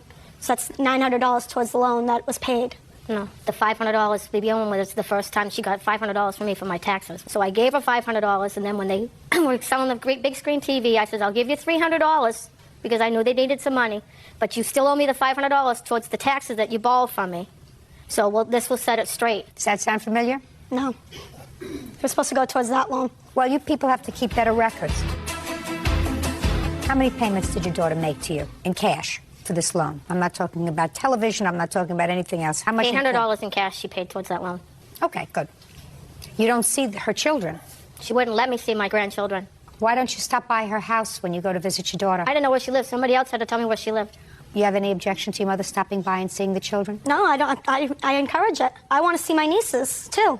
We can do that. Well, why don't you do that? Why don't you do that on Sunday? That's when she usually goes to see my sister. Why don't you do that on Sunday? I know. What time do you go to visit your daughter? I leave about 10 o'clock in the morning.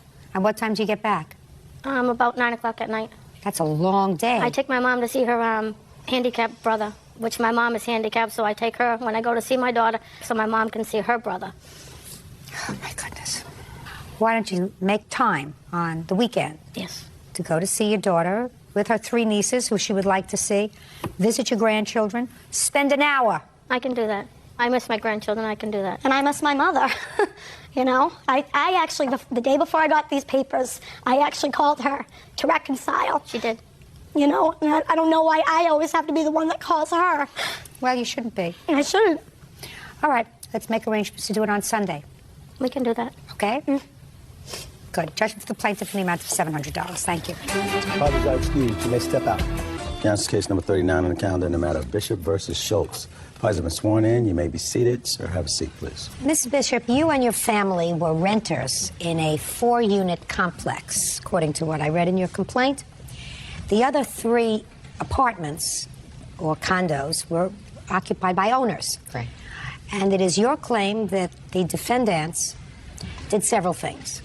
First, they told untruths to the cooperative association and therefore your landlord. Yes.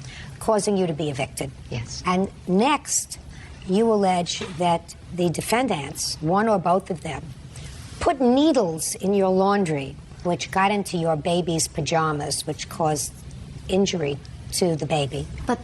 Shh. And you want to be compensated. Yes, ma'am. I assume that they did not put any needles in your laundry on purpose. If needles got into the laundry because Mrs. Schultz is a diabetic. Yes. Does use needles. No. No. Doesn't use needles. No. Okay. Interesting.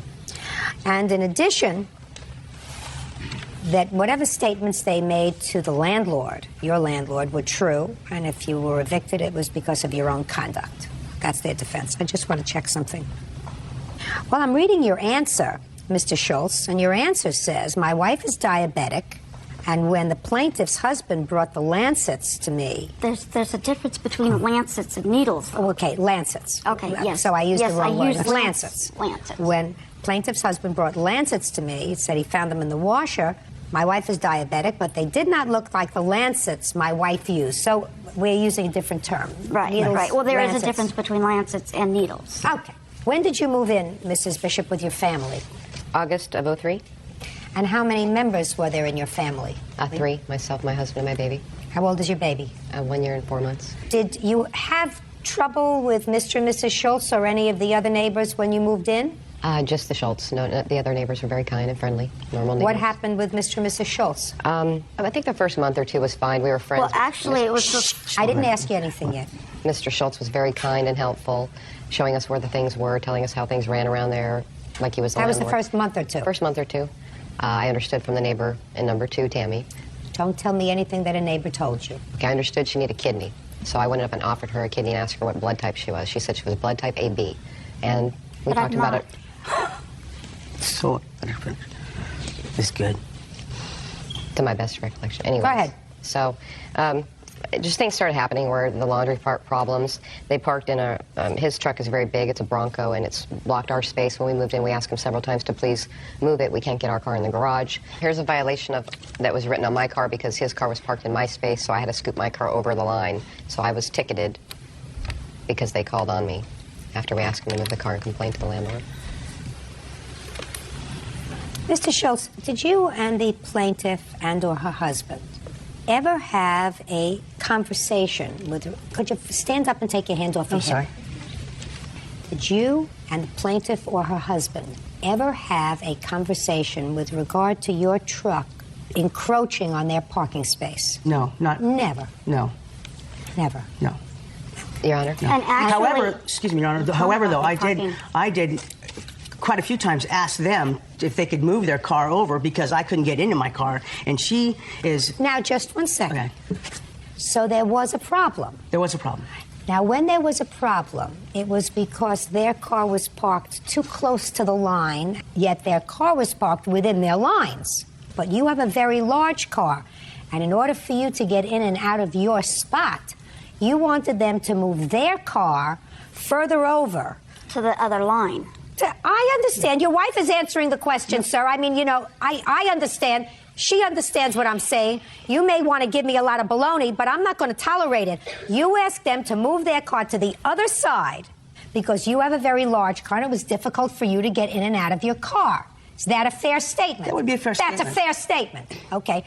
And what I assume happened is you parked it as close to the line as you possibly could. Is that what you're telling me? Not necessarily, but Not necessarily. Let me see the pictures. I'm 10 steps ahead of you, sir. There's a picture I'm of a 10 steps Bronco, ahead of you. And here's the rules and regulations. You know, fortunately, we all come to our jobs, Mr. Schultz, with a life's experience. I'm grateful for that. Yeah, well, in this case, you may not be. Let's get to the rest of the complaints that were made, because that's what you're alleging. Let's get there, and let's get there fast. Okay. And then we'll get to the Lancets. Okay. I just... What? May I ask my witness to come up and explain? Absolutely. Who are you? I'm her husband, Brett Bishop. Okay, do you have the complaints? No, we do not have the complaints. Well, then how am I supposed to adjudicate that part of your claim? We were not able to get them from our landlord in time. Well, then yeah, I have to strike that part of your claim. Okay, then I have nothing in that regard. Good, fine. And let's get to the needles incident. I went out to get the baby's laundry out of the dryer. And When was this? January 29th. And found needles in the dryer, and I came back in the house and called my husband, and he told me that they might be hers because she's diabetic. Okay. Do you have any of them with you? Yes. And this was before you put any clothes on the baby? No. What do you mean no? Similar of what the needles look like. You see, what you state in your complaint is that your baby was uncomfortable, and the next morning you found needles in her pajamas. Then you went down to the laundry and you found needles. Now you tell me that on the 29th of January, you went down to the dryer and found needles in the dryer. I got the needles out of the dryer, and I came back into the house and called the police. Yes. My husband came home at the same time. Yes. And he can pick it up from there. The police officer went and spoke with Mrs. Schultz. Listen to me. Were you there when the police officer spoke to Mrs. Schultz? I was not in his presence. He spoke to her on her balcony. We waited in the house. He came down and told us what she said. That's hearsay. I'll look at a police report if you have it. Yeah, we have a police report. In that police report, she admits that the needles were hers. Shh. Sorry. Now, according to the police report, I'm just telling you what the police report says. Okay. It says that you advised the police that the needles were left in your clothing by accident. I got it. What's next? We have photographs of the needle, and we did not know that where the needle came from, where the scratches came from originally. I don't know what scratches you're talking about, Matt. I have no clue as to what scratches you're talking about. We found a needle later in my baby's diaper. After we phoned the police, we discovered that the scratches that were on her that were not on their way. I have no idea what you're talking about, madam. I asked you, tell me about the incident involving the needles. Okay. And you told me on the 29th of January you found needles in the laundry. And now you're talking to me about scratches, and I have no clue as to what you're talking about. On the 28th night, I put my baby to bed. In the morning when she woke up, my husband... It was on the 9th. What are you telling me? On the 9th, we put our baby to bed. I usually put the baby to bed, and she had no scratches to her labia area. She was very fussy that night. We thought she was teething, The next morning when I got up to take her to the nanny, I noticed when I was changing her, she had a dirty diaper, so I wiped her up, and I noticed that there were scratches to her vagina area. We have pictures. What kind of diapers do you use? Pampers. Well, how could she have scratches to her vaginal area? That's where we're getting at, is the whole reason why we're here is the needles that this lady put in our laundry somehow got into our baby's diaper, scratched up her labia. We have pictures to document that. We have pictures of the needles, and our emergency room doctor. We dug through the diaper pail. Saw those. We have a diaper pail we keep the diapers in, and after discussing with the officer and finding out the needles 2 weeks later that she has got scratched from, we assumed we better look through the old diapers that we keep in the pail, which we have pictures of the diaper pail and the needle in the dirty diaper. So that's how we didn't know where the scratches came from. But you don't put diapers in the wash. Shh. Push it. So we put 2 and 2 together and took her to the emergency room, and they wrote the report that needles stick to the labia. And they did the HIV test on her, hepatitis testing. And So what you're telling me is, I mean, I don't know what these pictures show, madam. You're showing me a picture of a dirty diaper with a blue needle in it. Is that what you're showing me you found? Yes. I don't believe you. I don't believe that 2 weeks later you kept dirty diapers in a pail. The baby goes to the nanny Monday through Friday. Let me explain something to you, madam. I do not believe that you kept dirty diapers in a pail from January 9th to January 30th. I don't believe it. It doesn't make sense.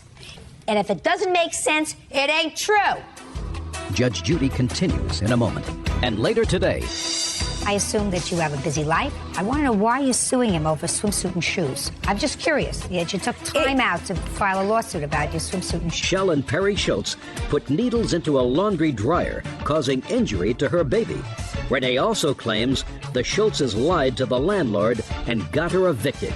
I believe that you probably found a couple of her needles in the dryer. That's a possibility. And maybe you figured you could parlay that into something else, but I do not believe, and I'm not crazy about their attitude, especially his. I'm not sure about hers yet, but especially his. But if you think you're going to parlay that into a monetary award, you are wrong, because I do not believe this evidence, which is a 2-week-old diaper that you kept in a pail in her room and happened to open it up and found within the diaper that your husband said he changed on the 9th of January, a blue needle that he overlooked. I don't buy it. My problem is that 3 weeks later, or 2.5 weeks later, when you found this, you took your child to the emergency room? Mm-hmm. What date did you take the child to the emergency room? The 29th. 29th. So what you're telling me is you didn't see the problem on the 9th. Yes, we did. Well, show me what you did. We took her to my doctor for shots. 2 days later, she had a date for shots. Good. Red Good. marks on the Let buttocks. me see. Let me see. 2 days later, let me see what the report says. Well, infant. Red marks on Red buttock. mark on buttock. That's not what your husband just told me. Your husband told me that she had needle punctures on her labia. Listen, what do you think? I was born yesterday. Your case is dismissed. They may have not been good neighbors, and they may have done a lot of things that were nasty to you, but you're not going to parlay that. My only problem is you did take the child 2.5 weeks later to an emergency room where somebody found a needle prick on the child. My question is, how did it get there 2.5 weeks later when it wasn't on the doctor's report 2 days after what you allege is the incident? Because that causes me a great deal of concern. Not in our from laundry them, more than but one from time. you. Your case is dismissed. Your Honor, Step out. thank you, Your Honor. Out. Thank you. I didn't put the lancets in the washer or the dryer. They just started turning psycho and messing with our cars, cutting our vehicles up, all kinds of stuff. We lived there 8 years, never had a problem with anybody until they moved in. I think because they're just really jealous. Their kid's autistic, unfortunately. So does that mean I'm jealous of every normal child in this world? I don't think so. He used to tell us all the time, oh, you're so lucky to have a healthy baby. She's so beautiful. She's so this, she's so that. And I think there was a fine line between jealousy and hatred. That's just a farce. I mean, they're just reaching, you know. Desperate people will do desperate things, you know, and they're desperate. And now the next case. All parties in the matter of McCullough versus Nelson's Nautilus. Step forward, please. Student Renee McCullough is suing the owners of her gym, Preston Nelson and John Ashey, for breaking into her locker and selling her belongings. The men say Renee's locker dues were 6 months delinquent. Miss McCullough, you belonged to the defendant's gym, according to your complaint, for about 9 years. That's correct. And then there came a time recently that you stopped going, about a year ago. And it is your claim that they clipped the lock off your locker after several months and got rid of your stuff. You want them to pay you $600 for what you claim was in the locker. When did you first rent your locker? The first time I rented it was for a year. It was in November of 2001. And how much was the rental on the locker for that year? I paid $100. He gave me a break. I paid a year in advance. Is that right? That sounds correct. Okay, $100 for the year. That was in 2001. Yes, ma'am. Did you pay in 2002? Is not an answer. No. Why not? Because it was my understanding when I paid for my year in advance that it would be included in my automatic payment out of my bank, and in the event that it wasn't, that Preston would let me know. Did you have that conversation with her? I would say yes, I did. We could not find any paperwork to show that, and so I don't know where it all fell short, but I have no paperwork that would show that. Typically, it was a prepaid year only. Okay. When did you stop going to the gym at all? At approximately middle of 2002. And when did you go back? The end of July of 2003. And when you went back in July of 2003, you found your locker opened? Exactly. Okay, well, that's well over a year ago. What have you done the last year? After I found out my lock had been cut off, I spoke to Mr. Ashby, and he said he had to speak to his wife to find out where my belongings were. He thought that they still had them on the premises. At that time, I found out that no, they were no longer there. I left a note with Mr. Ashby concerning, I had quite a bit of belongings in that locker, and that if they would pay me for my swimsuit and my shoes, I would go away. Do you work? I assume you do. I did previous to this, yes. What are you doing now? I'm going back to school. How do you support yourself? Through my husband. Oh, okay. So your family supports itself? Yes, ma'am. And you're going back to school. What I want to know is, I assume that you have a busy life. I want to know why you're suing him over swimsuit and shoes. I'm just curious. You took time out to file a lawsuit about your swimsuit and shoes. It's the principle of the thing. I expect that if they run a business, that they need to comply with the laws that regulate the renting of areas. Well, but the truth of the matter is, Ms. McCullough, from what you tell me, you didn't go back to the gym for almost a year. And during that period of time, the locker was really not paid for. You assumed that it was going to be paid for. You assumed that they would notify you in the event that it wasn't paid for. Have you lived in the same place all the time? Well, what I don't understand, Mr. Nelson, quite frankly, is why couldn't you just send her a note? Drop her a note and say, listen, we're going to empty out your locker because it hasn't been paid for, and it has to be paid for. You better come and get it within the next 2 weeks. Right. That really, a lot of the specifics, when Johnny came on board, the records were not well kept. We didn't have an automatic payment system in place for lockers. That was something that was discussed, but primarily it's a membership, tanning, health club. Okay. So what Ms. McCullough was asking for initially was $160. Is that right? That's what I have, yes. Right. That's what she said here. Originally, I told me, if you just paid me $160 for my swimsuit and sneakers, that would be fine. And she's here just for the principle of it, right? Correct. Judgment for the plaintiff for the amount of $160. That's all. Thank you. Parties are excused. You may step out. Yeah, this is case number 334 on the calendar. In the matter of Berger versus Berger, parties have been sworn in. You may be seated, folks. Have seats. Mr. Berger, you and the defendant used to be married. You have 2 children together. You've been divorced according to your complaint for 18 years. Yes, ma'am. You say that your former wife owes you $302.44, which you claim you overpaid in child support for one of your children who graduated from high school and the money was taken out of your pay. Yes, ma'am. You want her to give you back that money. Yes, ma'am. And your former wife says that she used that money for your daughter's graduation, the expenses for graduation, and get over it. Which, quite frankly, considering everything in this world, would be my response to you, too, were you my ex-husband. But since we're not there, I'm going to find out whether there is any merit to your claim, sir. Yes, ma'am. You have how many children? 4. How old are they? The youngest is 14. The oldest is 24. Okay, and with the defendant, you have an 18-year-old? Yes, ma'am. And? A 22-year-old. So it's only your 18-year-old daughter that we have issue with. Your younger children still live with you? Yes, ma'am. Okay. And how much child support were you paying when both children were living with your former wife? When I was paying for both of them, at the end, it was $300 a week, I think it was. $300 a week or $300 a month? Sometimes support was ordered per month. Sometimes it was ordered per week. You know? Yes, ma'am. It was $760. A month? Yes, ma'am. This is the documentation of all the, since it's been going through child support enforcement, of how much he's been paying.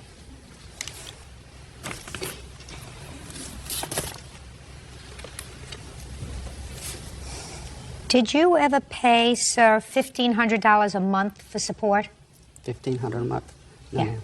So when you told me $300, that you were talking about $300 per month, not per week. Yes, ma'am. Per month. It's been, sometimes support Now, was listen ordered per to me. week. I understand that, Yes, but ma'am. when it was ordered per week, it was never $300 a week. No, ma'am. Well, then you made a mistake. If I said that, then yes, I did. Yes, you made a mistake. It was never $300 a week. Maybe it was $300 a month. Okay. That's all I wanted to find out. Yes, I ma'am. just wanted to find out whether you've been an overindulgent parent. I've always paid what the court ordered me to pay. I understand that you've always paid what the court ordered you to pay, sir. I also understand that you've had 2 more children and you've been able to at least contribute to their support also, and you have another family, which is really my question.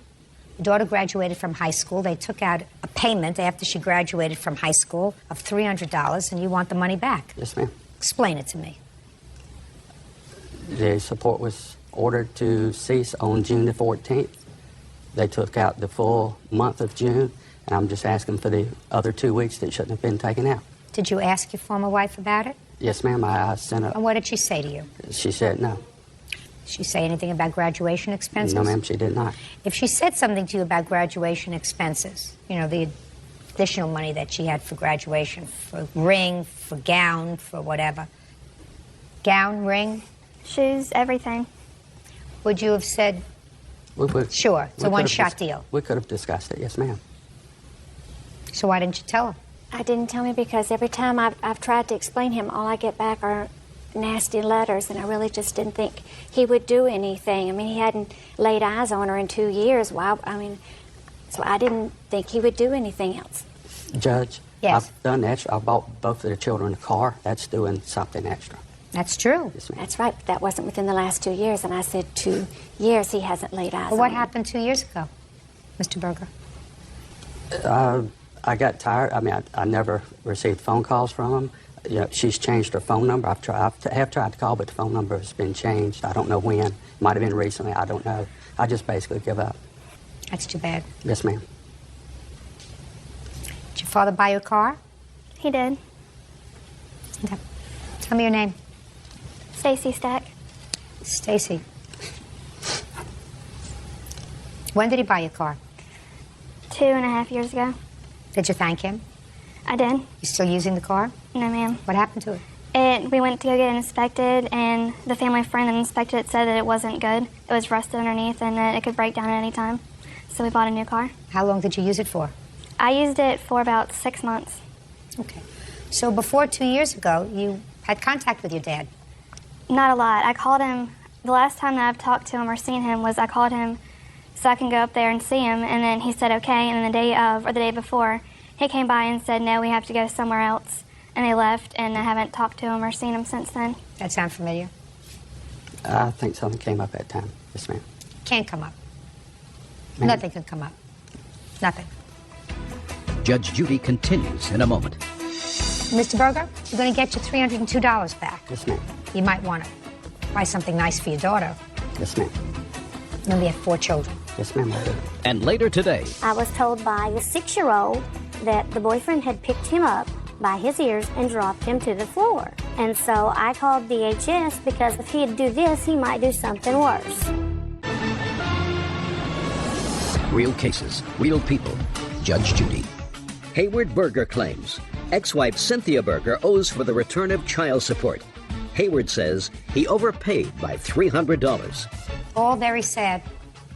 There really is no defense to it. Money was supposed to stop, correct?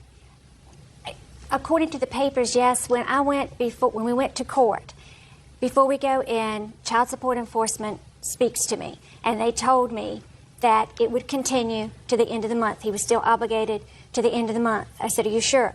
"Yes, he's obligated to the end of the month." I said, "Okay." We went in, and the judge said he would stop because he wanted it stopped on her graduation day. And I called child support enforcement again, told them, and they said, "No, he's still obligated till the end of the month." So I just, You took it. The judge makes the order, and the judge said it's supposed to stop on the 14th. How old are you? 18. When were you 18? March 13th. And the overpayment was $302? Yes, ma'am. Okay. Mr. Berger? Yes, ma'am. You're going to get your $302 back. Yes, ma'am. You might want to buy something nice for your daughter, but you're entitled to it back. Yes, ma'am. Remember, you have 4 children. Yes, ma'am, I do. Good. That's all. Judgment for the plaintiff in the amount of $302. Parties are excused. You may step out. It seems like when it counts in front of the judge or whatever, she comes off as a good guy and I come off as a bad guy. Every time he's mad at me, he hasn't seen the children, he didn't take the children, he doesn't buy them presents, and he says it's because of me. My daughter went by my ex-wife's maiden name shows some of what's been going on, the brainwashing for the kids. I would have liked him to start seeing us when we were little so we'd get to know him, but we're older now and we know what happened, so. There's many, many, many trips I've made. It's a 2.5-hour drive from my house to their house to pick the children up. He's never tried. He cares more about the money than myself or my brother. I would like to have a relationship with my kids in Richmond and try to mend fences if possible. Maybe it's hopefully the last thing I see of him.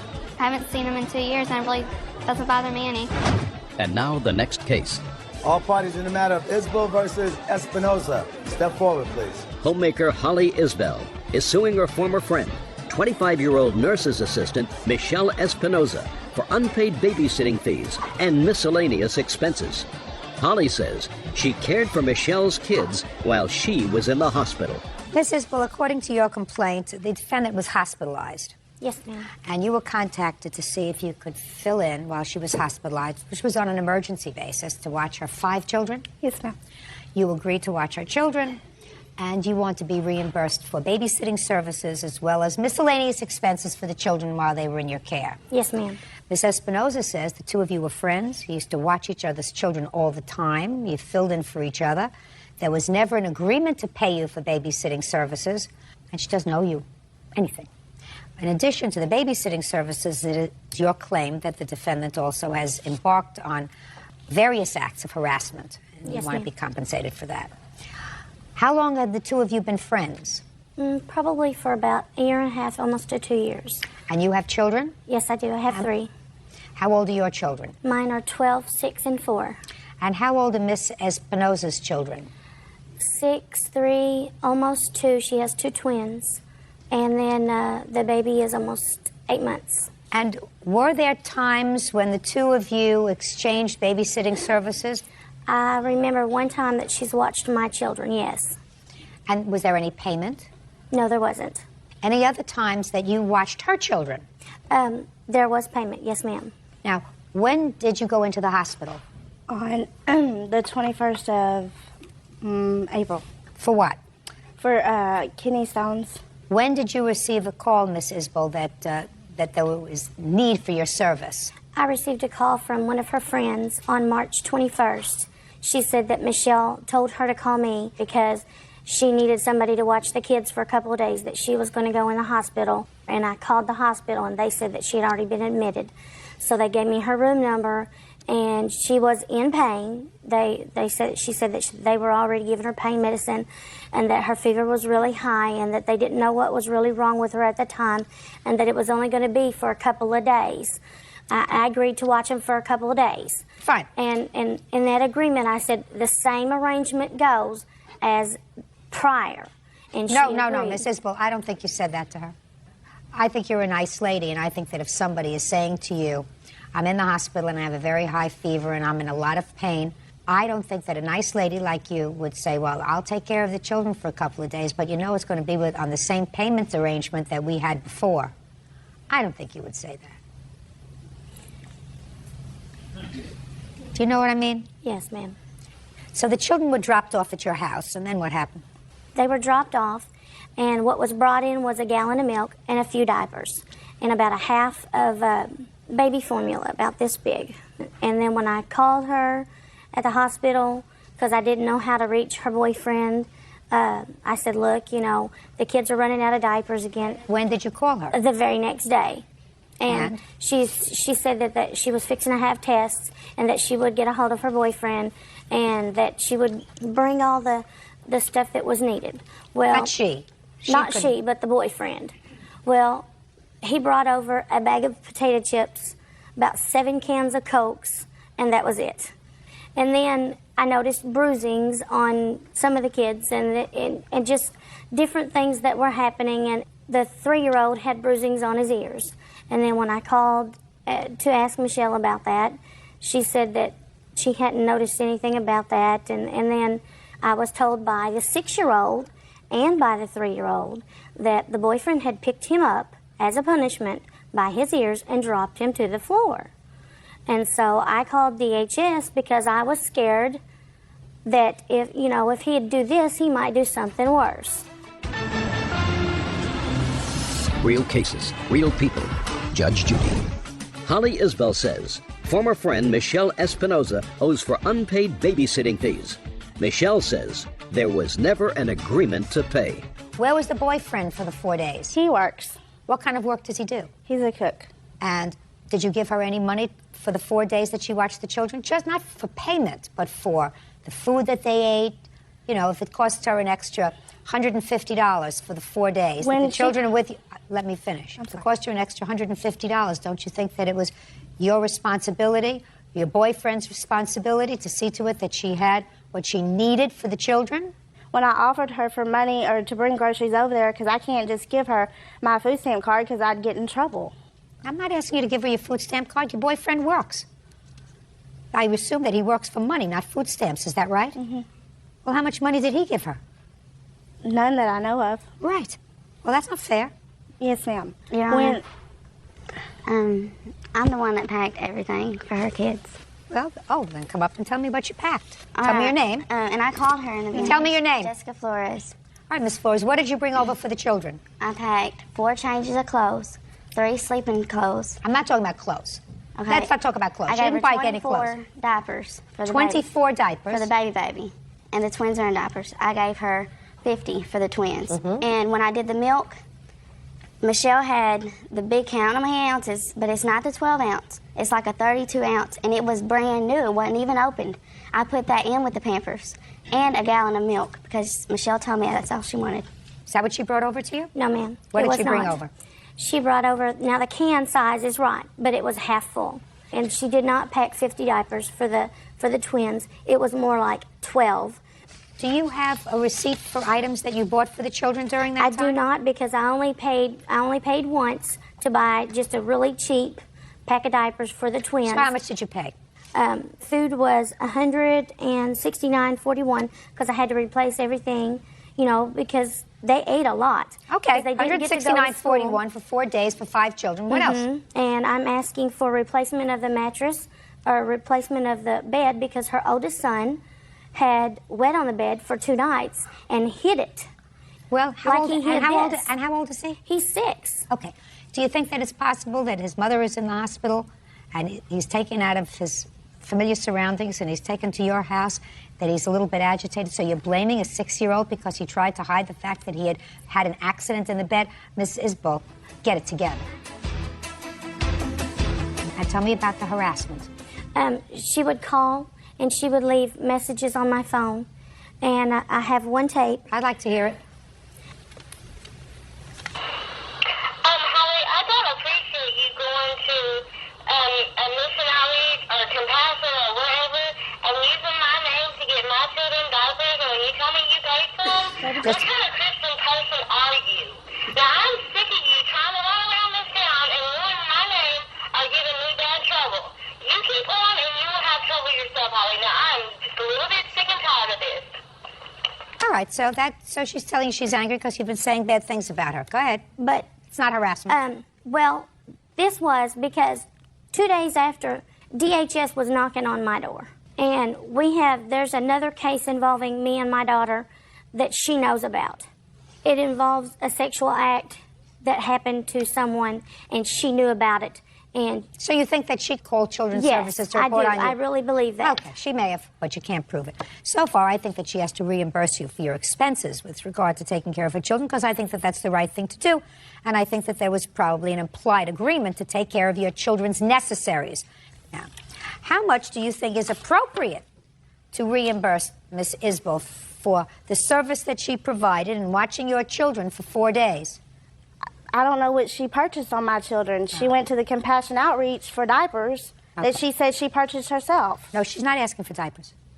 She's not asking for diapers at all. She spent $169.41. That's what she says she spent If she for the spent children. that, why didn't she ask me for groceries when I asked her to go get them? Oh, I want you to turn around and look at her. Turn around and look at her.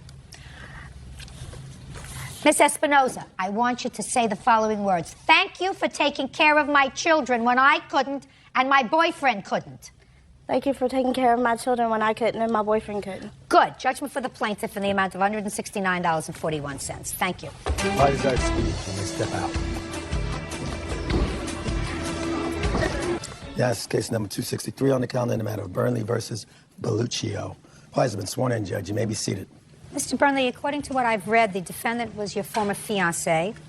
She lived with you for a period of time. You claim that she owes you for two things. First, for rent for several months that she lived there and she didn't pay you rent. And second, for a credit card loan that you paid off for her and that she agreed to repay. The defendant says that while she was there was not an agreement for rent, that in quite the opposite, she was really treated more like a maid than anything else. She cooked and cleaned and took care of you and your children and the house. And in addition, while she does acknowledge that there was a loan for her credit card debt that she had, she says that she agreed to leave certain items at the house when she left that more than cover the balance of the loan, some of which she had already paid to you.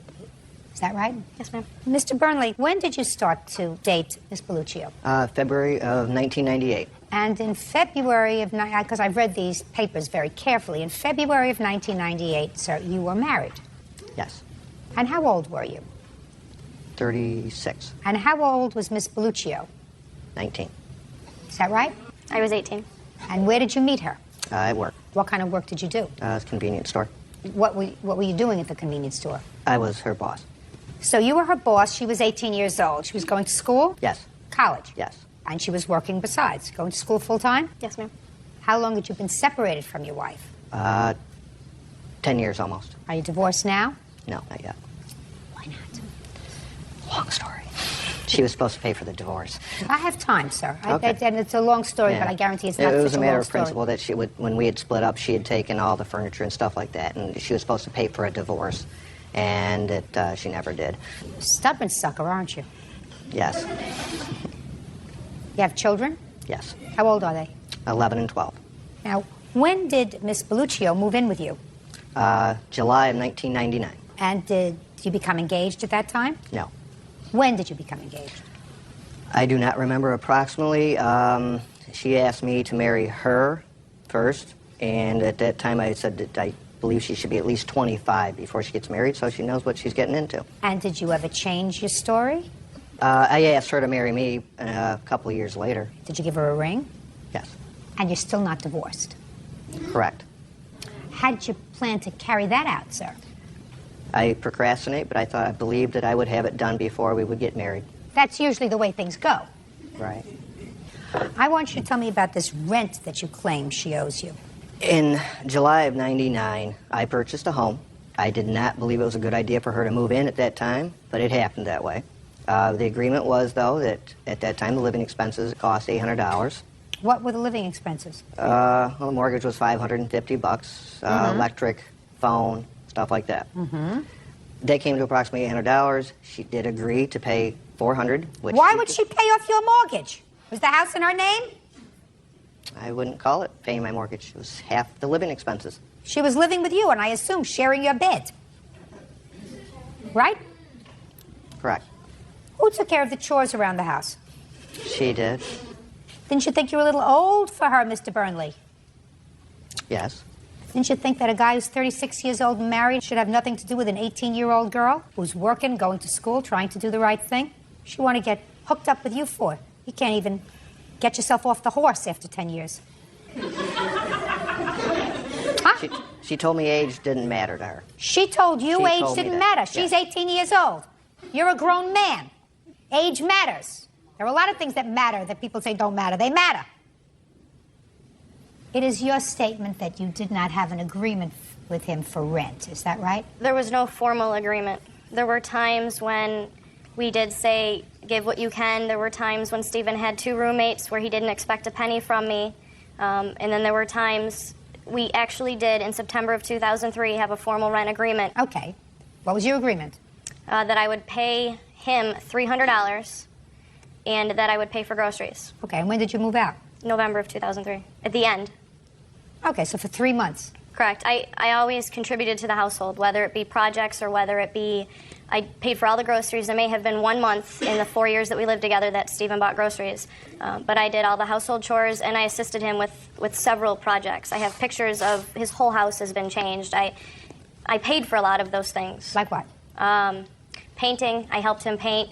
We did the whole back patio, and I paid for several flowers to go in the ground, at least $250 a summer. I paid for flowers, and several of those flowers have come back. So you treated the house as if it was going to be your home? That is what Stephen told me at all times. That he offered one of the roommates money, $7 per hour, to help him work on a project. And I questioned, why aren't you offering me money to help you work on these projects? And he said to me that half of this will be yours someday. I'm listening. That part's not true about putting in flowers. I always had told her, don't put flowers in, you can't afford it, you're going to school. She'd also bought clothes for my children, which I told her not to do. So she was a nice person?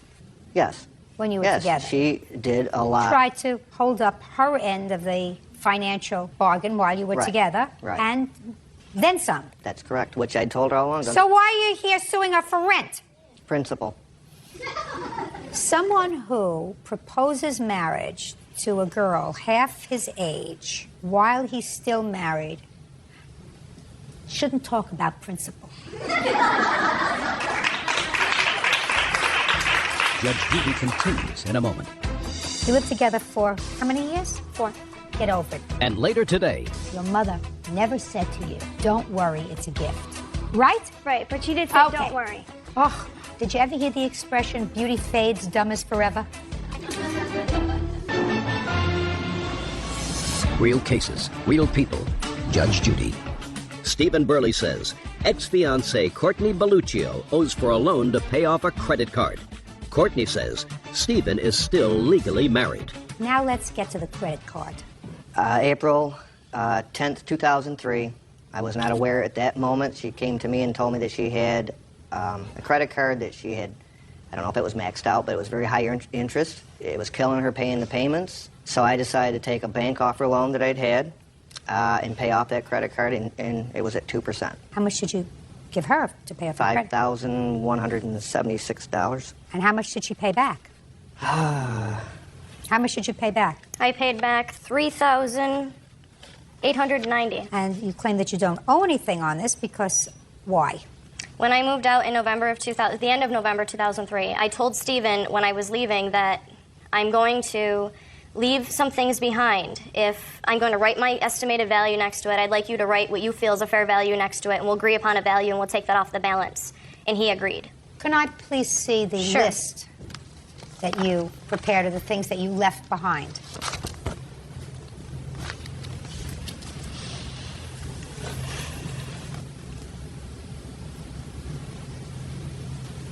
Well, let me tell you this. Some of this is nonsense.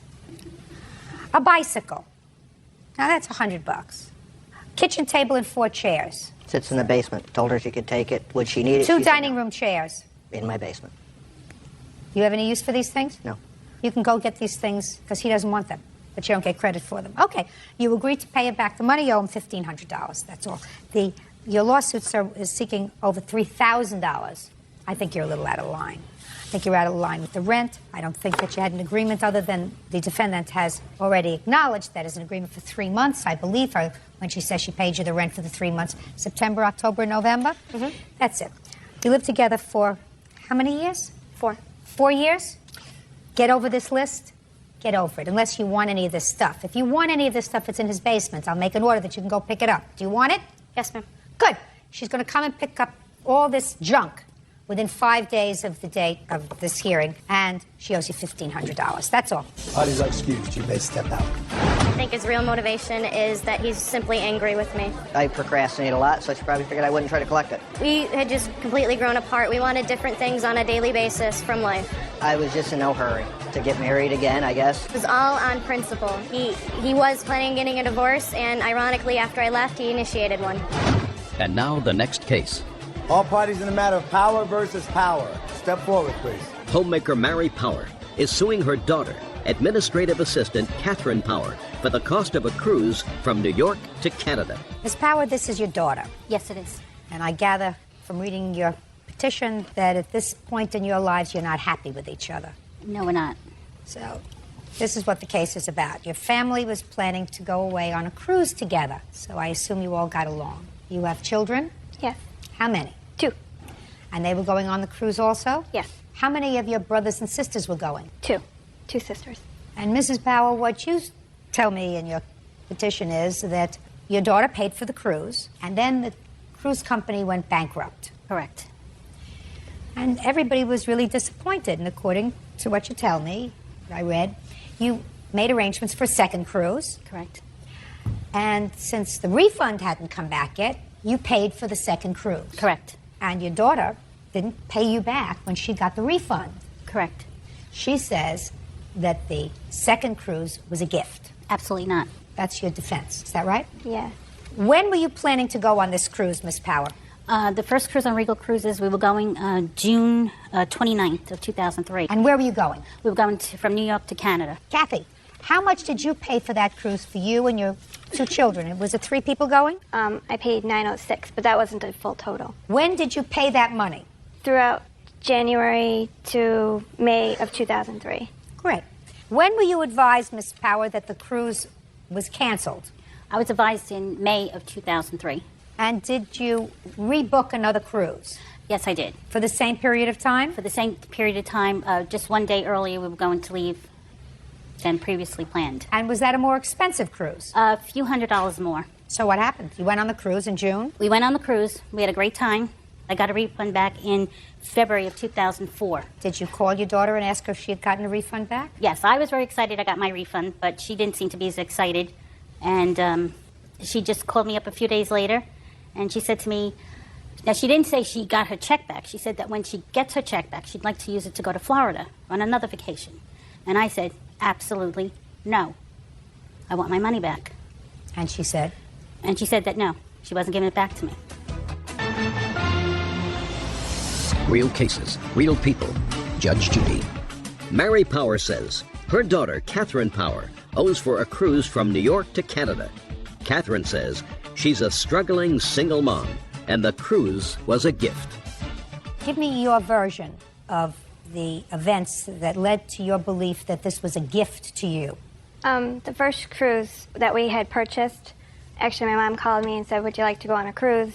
And I'll help pay for it. And then she ended up paying for my sister Karen's part, but didn't help me. So I was still paying for it because I wanted to go. So I just went on about my time and got a phone call when I was at work, and she said, I purchased a new cruise. So I was like, well, Mom, I don't have money. And nothing came up about the refund check. I don't have the money to pay for it. She goes, don't worry, it's a gift. So that's how I took it as. Kathy. What? Your mother never said to you, don't worry, it's a gift. She said, don't worry. I know that she didn't say, don't worry, it's a gift. And you know she didn't say, don't worry, it's a gift. Right? Right, but she did say, don't worry.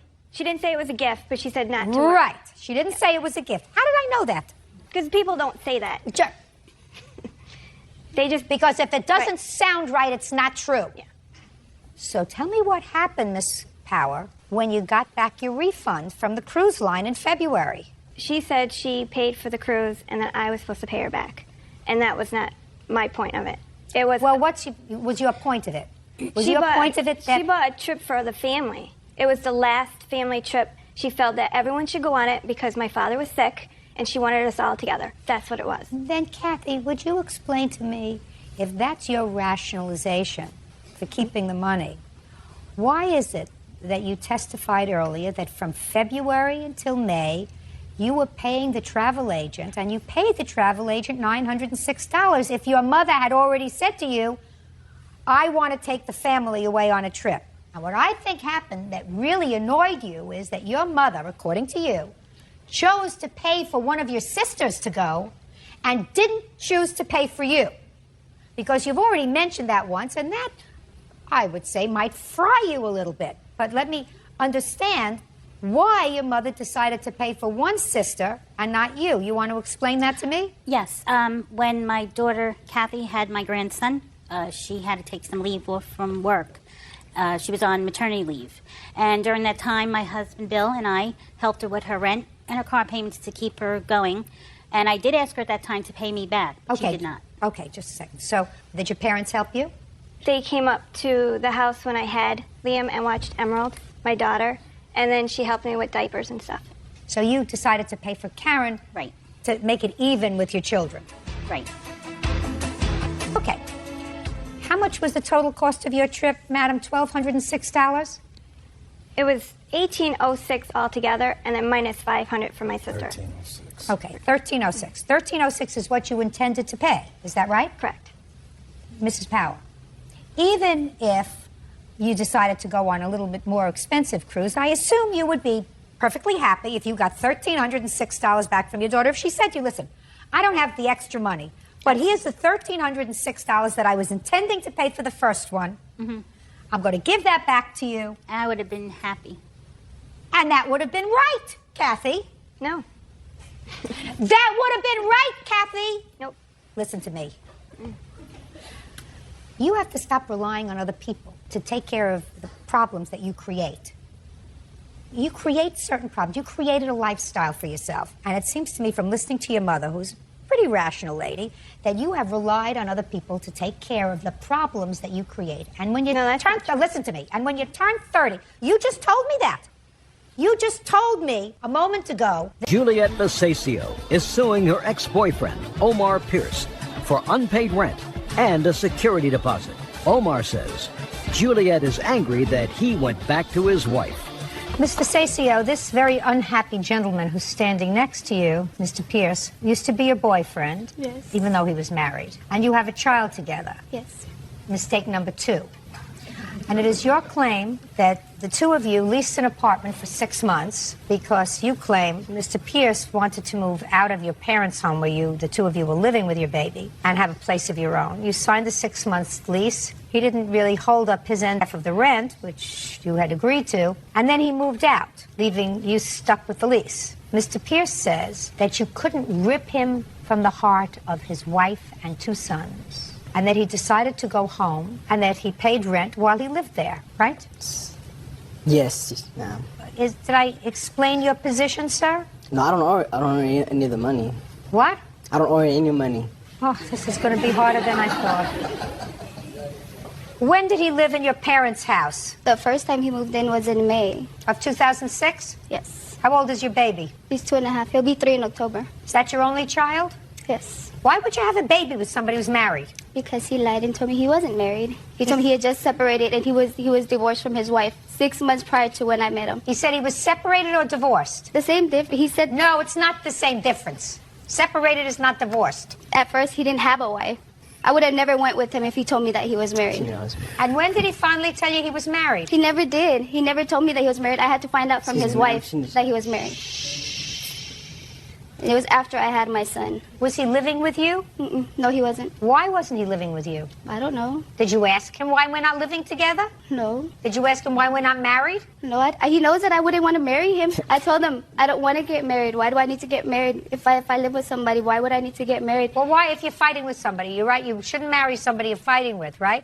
You also shouldn't make a baby with them. That was before I found out that he was married. What difference does it make if he's married or not? If you don't want to get married and you're not getting along with him. We were not fighting before that. Everything was fine before that. There was no fighting or nothing. You mean everything was fine until you got pregnant? Yes. Well, he was okay up until the month I had my baby. What kind of work do you do? I'm a receiving clerk. Where? I don't want to say. In what city? in San Marcos. How long have you been a shipping clerk for the company that you work for now? Close to a year. And before that, where did you work? I didn't work. Huh? I didn't work. Oh, I did work, but in numerous places. What kind of work does the plaintiff do? I work in the emergency room. What kind of work does the plaintiff do? She works in a hospital, I guess. What do you mean you guess? Why I see her go there. I mean, yeah, she works in a hospital. Excuse me, I don't want to be... Yeah, don't be a smart aleck, sir. You know, you're having trouble just keeping your head above water here. And what prompted you to decide to get an apartment with him? Because now you're living with your parents and your son, right? Everything is nice. The baby has some stability, live at home, so he's got grandparents, nice. Now you know he's married, and he says, let's get an apartment together. He's the father of my child. I'm going to give him a chance. If I'm going to want him in my son's life, I'm going to give him that chance. He told me that he was in the process already of divorcing his wife. 2 weeks before we signed our lease, before we were going to move in together, he told me that his divorce was going to be final. That obviously So you signed the lease. Can I see the lease, please? Yes, you may.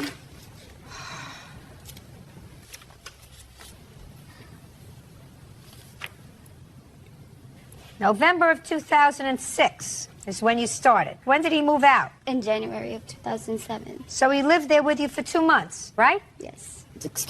What? We moved in October, and I gave her rent for October. It says that the rent is due the first date of each month beginning November 2nd. Thank you. It's November. Your lease started November 2nd. Yes. 2006. Why did you move out? I went back with my wife and kids. Went home. You went back with your wife and kids. Well, what'd you expect her to do with this apartment? Well, she told me before we moved into the place that I can go back to my family, go back to break the lease and go back to my family. Just a second. She what? Say it again to me, She told so me- I believe it. She told me that I can, if it didn't work, I could break the lease. And I go back to your wife. Yes. Those words never came out of a woman's mouth. Thank you. Thank you. Thank you. Not her mouth. Thank you. Especially Not with just somebody with a kid. Just a second. Don't it? Look at me. Those words not only didn't come out of her mouth, they didn't come out of any woman's mouth in history. If it doesn't work out between us, you can break the lease and go back to your wife. Yeah, because she knew how I felt about my wife and her. What, are you crazy? Why did you sign this lease, Mr. Pierce? Because I wanted it to be free. I thought it was going to work out between me and her. Because what? I wanted it to be free. I wanted, because we would have fun. I thought it would be, work out between me and she did. So you wanted to have fun. You couldn't have fun in her parents' house. We agreed to move out so we could be together. You wanted to be free. Yeah, well, You wanted to be able to drink and smoke and do what you wanted to do and have a good time. You couldn't do that at her parents' house. And her parents probably looked at you like I'm looking at you and saying, why? I raised this nice girl and she brings me home a bum. Why? What happened? Mr. Pierce, you have a responsibility to pay her for the remainder of the lease, your half. Do you want me to explain why to you, sir? No. No? Well, because I don't owe her any money. When I stayed there, she said that it was okay, because she knew I had to support my other kids. You know, when I was a kid, my grandmother used to tell me that, God one day God gave you a heart, one day a soul, one day you got a brain, one day you got... It was absent. It was absent. You picked the wrong day to be absent, Mr. Pierce. Listen to what I'm saying to you, sir. You have 3 children. You made 3 children. You can't afford to have 3 children. You probably can't even afford to take care of yourself. So you have to find some other hobby other than having children. That's number 1. Number 2, sir, look over here. You signed a lease. That has meaning. Whether you pay taxes or not is not my issue. Signing this contract is my issue. Do you understand, sir? Yes. Signing this contract obligated her to pay this rent. Now, if they can't come after you because they can't find you, that is a problem. Do we understand each other, Mr. Pierce? Yes, ma'am. You understand me loud and clear now, Mr. Pierce? Yes, ma'am. Good. I'm glad now we understand each other, sir. So when you sign a lease for 6 months with the mother of your child and take her out of a home where she's living relatively comfortably, rent-free, and then you get an epiphany and want to be near your other baby's mother, that doesn't mean you are absolved from paying her for the rent. Do you understand, sir? If Uncle Sam can't find you, I can. Do we understand each other? Yes, ma'am. Very good. The rent is $825. According to your complaint, he was supposed to pay $400. $400 times 4 equals $1,600. That's for the 4 months remaining on the lease after you moved out, sir. Do you understand? Yes. Goodbye. Judgment for the plaintiff. That's Betty Shapiro is suing her son, 22-year-old Jason Hartwick, for a loan to buy an '88 Mustang and for a loan to pay restitution. Mrs. Shapiro. Yes. This is your son. Yes, it is. Was he a cute baby? Very cute. Did you ever think when he was born, when you were taking care of his colds and when you were cleaning up after him, that you'd ever be suing him? Never. You must be pretty frustrated. Very frustrated. He owes me money. I mean, it's not even the money. It's the issue of responsibility. He needs to pay his debts, and that's why we're here. How many children do you have? 4. Where does he fit in? The second son. I have an older son, him, a younger son, and a daughter. What about your other children? They okay? They're fine. So this is what the case is about. You loaned him money for a car. Correct. Tell me your first name. Jason. Jason, when did your mother loan you money for a car? I'd say last year around Mrs. February. Shapiro, when did you loan him money for the car? May 13th of 05. What kind of a car did you buy, Jason? I bought a 67 Mustang. 67 Mustang? Or, no, it was an 88, sorry. I was thinking of a different car. 88 You're only 5.0. century apart. What? Yeah, it's an 88 5.0 Mustang. And according to your complaint, Mrs. Shapiro, he paid on the car. Yes, he made 4 payments. And what was the total amount he borrowed? $1,500. How much did he pay you? On 6/14 of 05, he paid $120. On 7/18, he paid $95. On 8/20, he paid $80. On 9/21, he paid $75. And then he stopped paying. And Jason says he stopped paying because the car got towed. Yep. And he couldn't get the car out of impound because he didn't have any money. Correct. So he called you and he said, can you give me some money so I can get my car out of tow? You said, I don't have any money to give you to get your car out of tow. So the car didn't get out of tow. He lost the car, and he says it's your fault that he lost the car so he doesn't have to pay any more money. Right. Right? That's your defense. Yep.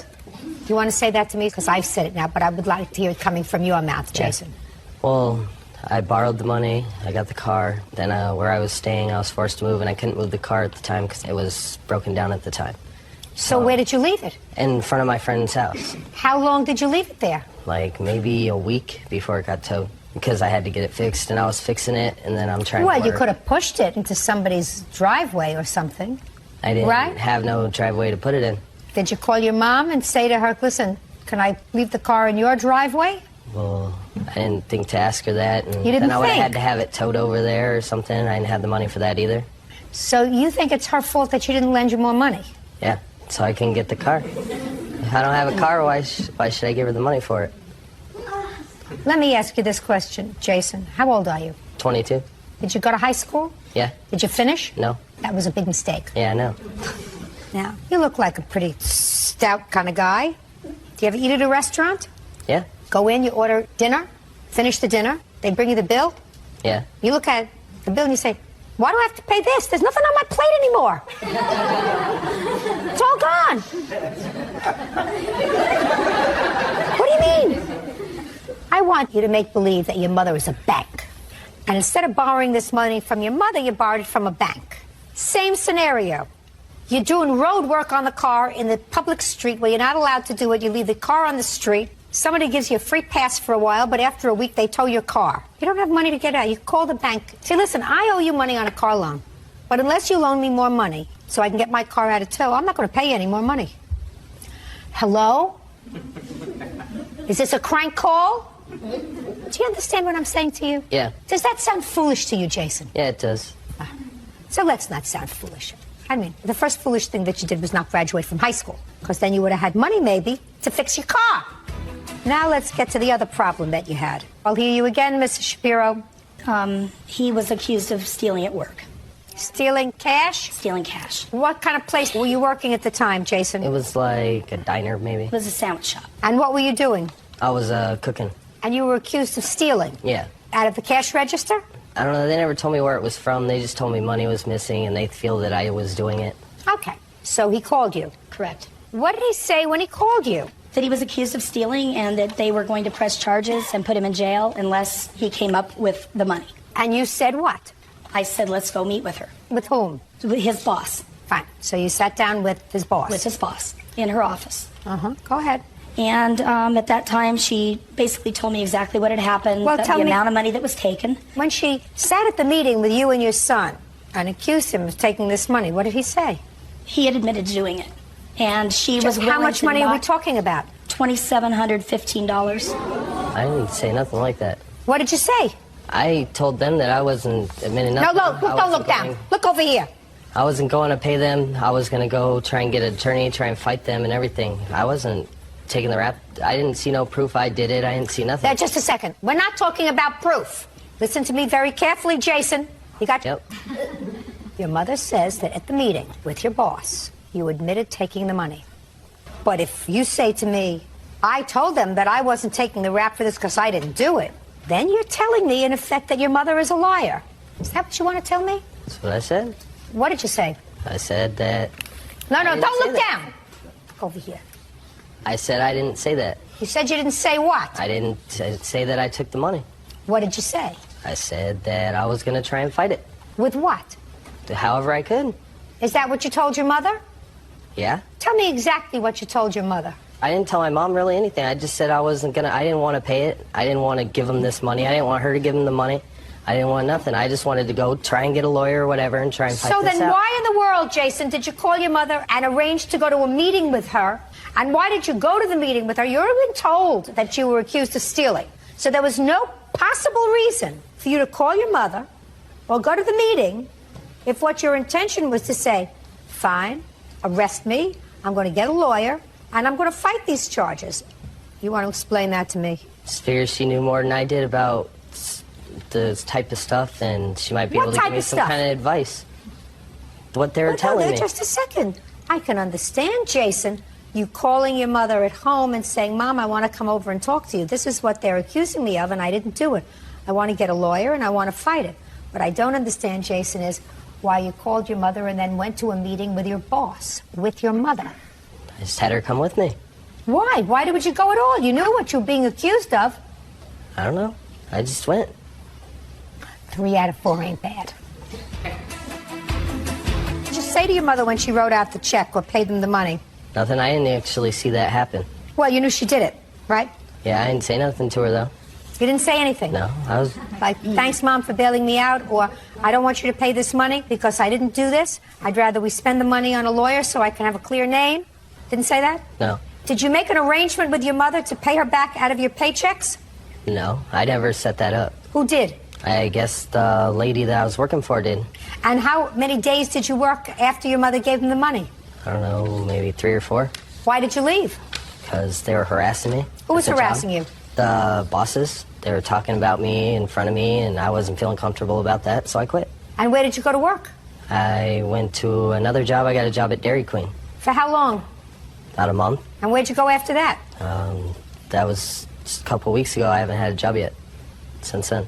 The maximum limit in the small claims court in your jurisdiction is $3,000. Is that why you sued for $3,000? That's what you owe your mother. Who are you living with? My friend. What does your friend do for a living? He works in, he makes the glass for the slot machines in the casinos. Do you know that you sound to me like you're lost? Seriously. You sound to me as if you're lost, and unless you take control of your life, sir, it's going to be over before you know it. You can't be an irresponsible baby forever. Comes a time when you have to grow up and take responsibility for what you do and not make everybody else's life miserable. Your mother doesn't owe you anything anymore. Now you're on your own. Leave her alone. Judgment for the plaintiff in the amount of $3,000. That's all. 19-year-old Megan Fay is suing her ex-boyfriend, 20-year-old waiter Kevin Malaber, for loans to pay rent and to buy a new cell phone. Kevin claims Megan is upset that he's moved on. Miss Fay, it is your claim that you made 2 small loans to the defendant while you were dating. Yes. Mr. Malaber says that he doesn't recall you making any loans to him, that he doesn't need your money, and he has no knowledge of any loans or financial gifts that you made to him. Is that correct, sir? Yes. Okay. You both go to school? Yes. When did you make the first loan? It was August 7th. 2006? Yes. Tell me about it.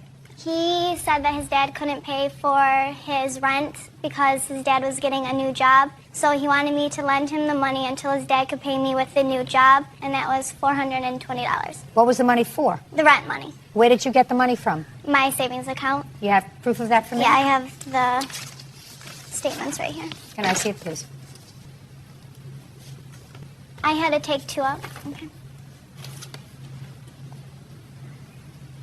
You had to take 2 out because? I was doing the ATM, so I didn't think I would be able to take $420 out at once, so I split it up. Okay. Were you working? Yes. What kind of work were you doing? I work at JCPenney's. Full-time? Part-time. I work between 15 and 30 hours while going to school. Work full-time in a restaurant as a server.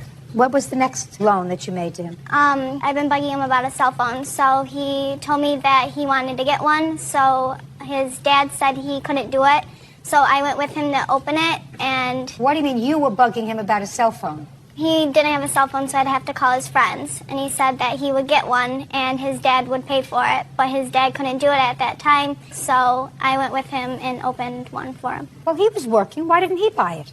He just started, and I made him get that job. He didn't want to work. And how much was the cell phone? It was $200. Okay, and you don't remember any of this, sir? No, my father would pay cash for my rent. My parents are divorced, and they both would pay half of the rent. So you have no information whatsoever about this $420 amount of money? No. And what was the date she said she took that money out? August 7th. Our rent was due the 20th of every month. Yes. So I don't know why there would be the 7th of the month that she would be taking out money for my rent. I don't know. That's He what she was says. going to visit his friend where he was living, and he needed it that day because he wouldn't get to it before the due date. That's what he told me. I was all just going on what he was telling me, and I didn't want him to lose his apartment, so I gave him the money. Okay. Now, Miss Fay, you claim that after he refused to pay you back because you had some disagreement about his going out with somebody else, you contacted his father. Yes. And how did you contact him? I had a cell phone because Kevin would use my phone to call his father and his mother. So I called his dad hoping he would be able to help me out. And did you speak with him? Yes. And what did he say to you? He said that he couldn't help me, that he talked to Kevin, and Kevin wanted to do this on his own because he was 20, and that if nothing happens, he told me that I should do small claims court. That's what his father told you? Yes. What's Because he your didn't want father's to help me telephone out. number, sir? 5763. Is that his work number? No, that's his cell phone. Good. Did you ever meet him, by the way? Yes. I would go to his house with Kevin. I would have to drive him because Good. he didn't have a car. I'm going to give your dad a call. Okay. How's that? That's fine. Great.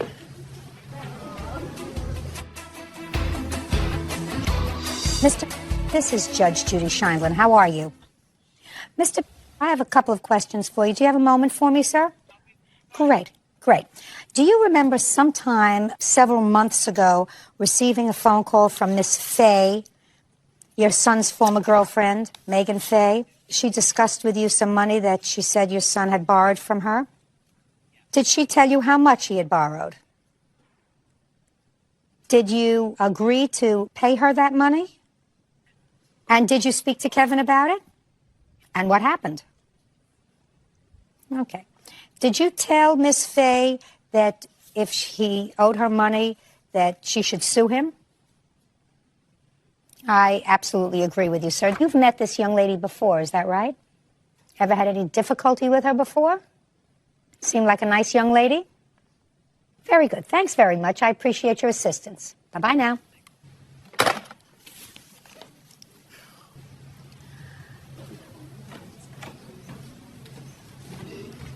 Have you ever noticed that sometimes the most important answers in life are hidden behind half smiles, carefully chosen words, or silence?